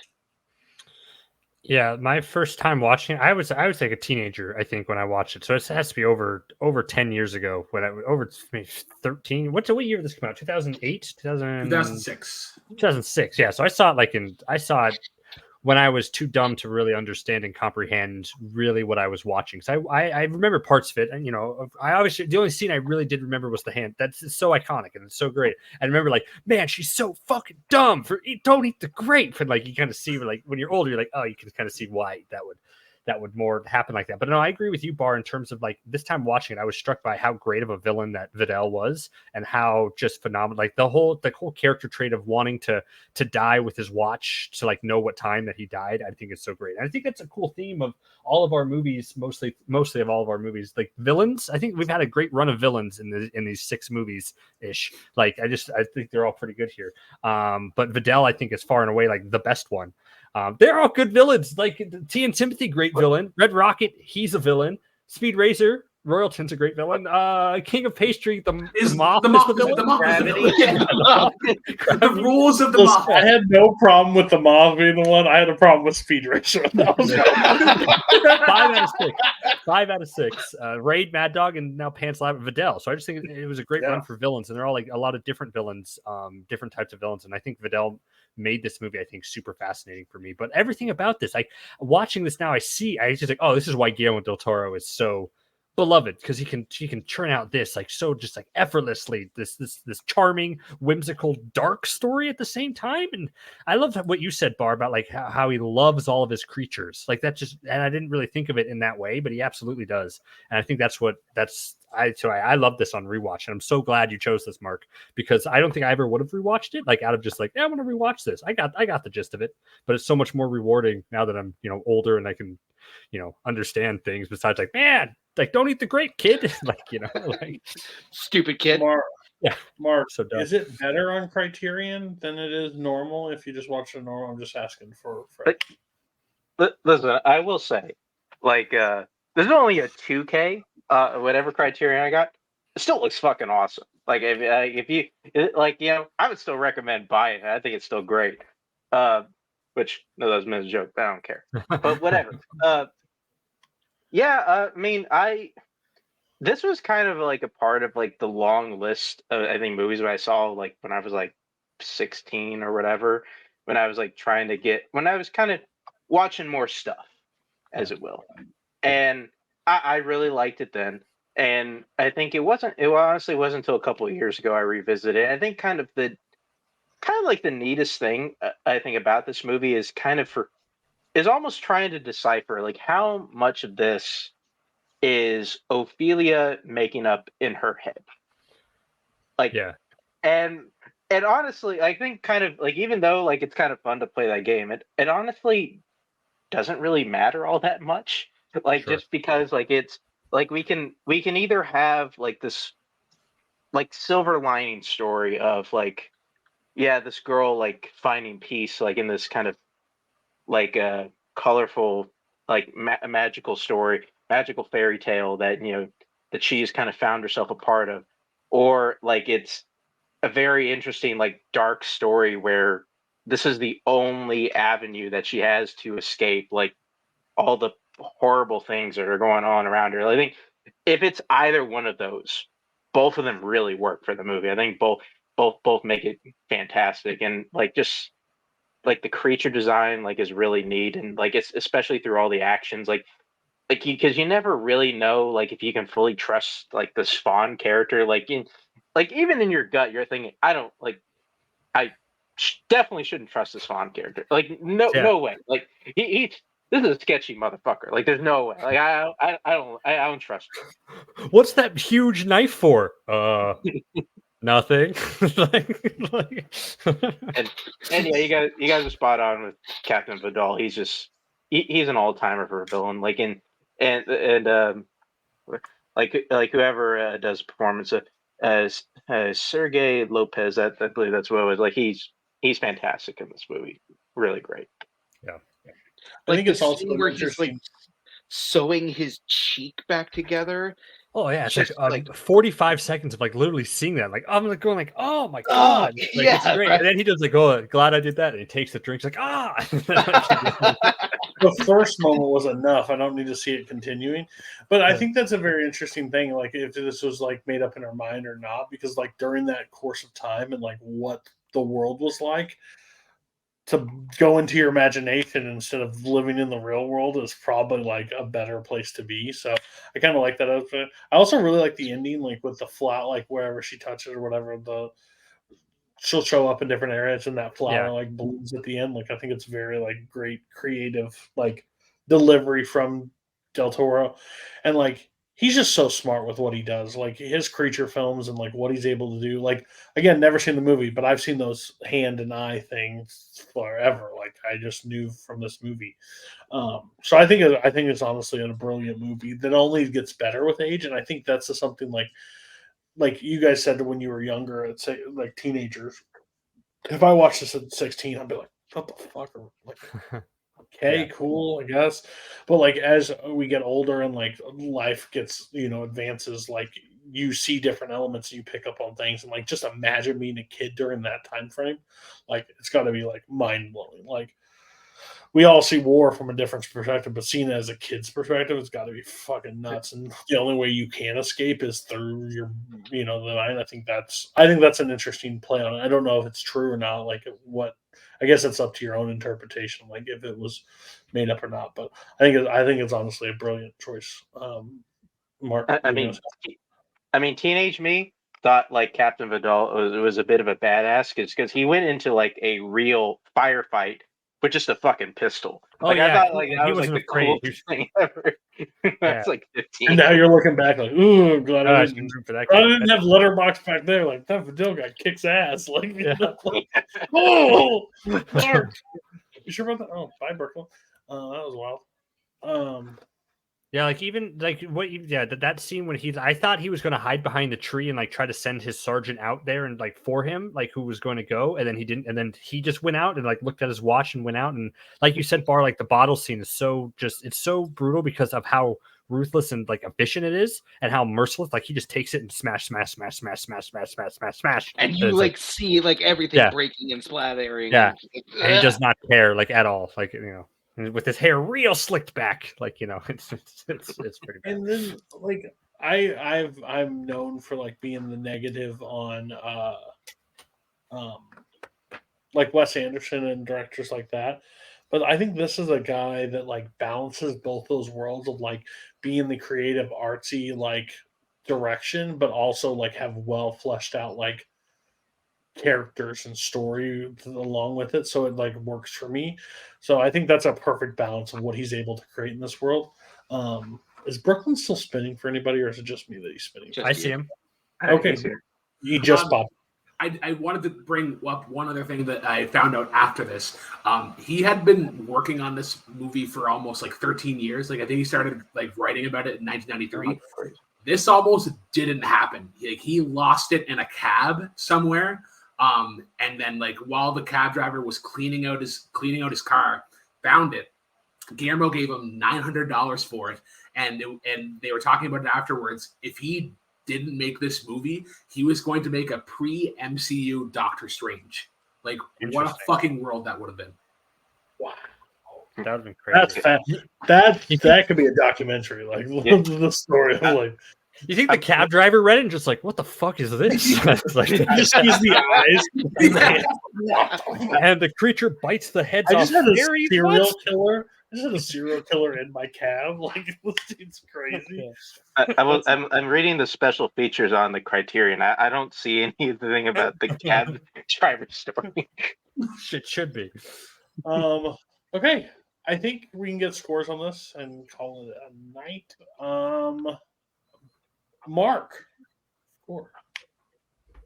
Yeah, it's still really fantastic. I think it's still I think it's still Del Toro's best movie. I feel like I'm throwing these out here a lot, but I'll give it 4.5 out of 5 stars. It's great. Okay.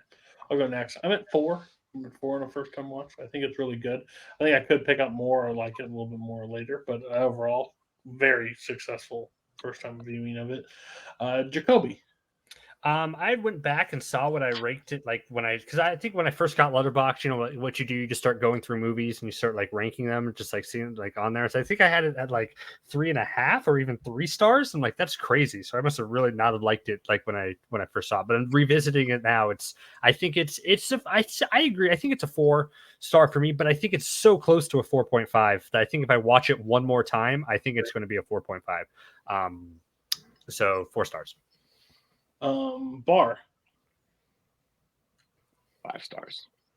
Wow, he doesn't give those often. Nope. Was it already a 5 for you? No, it was a 4.5. So this is one that's joined the list. The 5-star club. Yep. How many is it? Wow. How many is that? Yeah. 19 maybe. Wow. That's nuts. He That's holds crazy. it very I'll double close. check. Luckily, we don't have 4.75s, or a lot less would be in there. Brooklyn. 4. A respectable 4. 4. Okay. So that is the show for tonight. I can tease the upcoming roundtable for this next one. Also doing guilty pleasures, still trying to build that panel. That should be interesting enough. But this is a holiday themed. It will probably come out during Christmas. So if you're watching this, you can start watching and get it ready. We've got the gems such as Tokyo Godfathers, Polar Express, Home for the Holidays. What? Spirited. Okay, go. It's a good movie. Carol for Another Christmas, and the gem of all gems, Tim Allen, Jamie Lee Curtis, Christmas with the Cranks. Oh my God! You started off. You can't tease Tokyo Godfather first. Panel consisting of Kirk, Brian, Mark, me, Payson Johnson, and I don't think Jim Green's going to be on it, but Jim Green did pick a movie for it. So. Yes, and then we'll also do another themed ones throughout the month and more roundtables. So if you want to be on, message me. Cool, and we will catch you next time. Bye.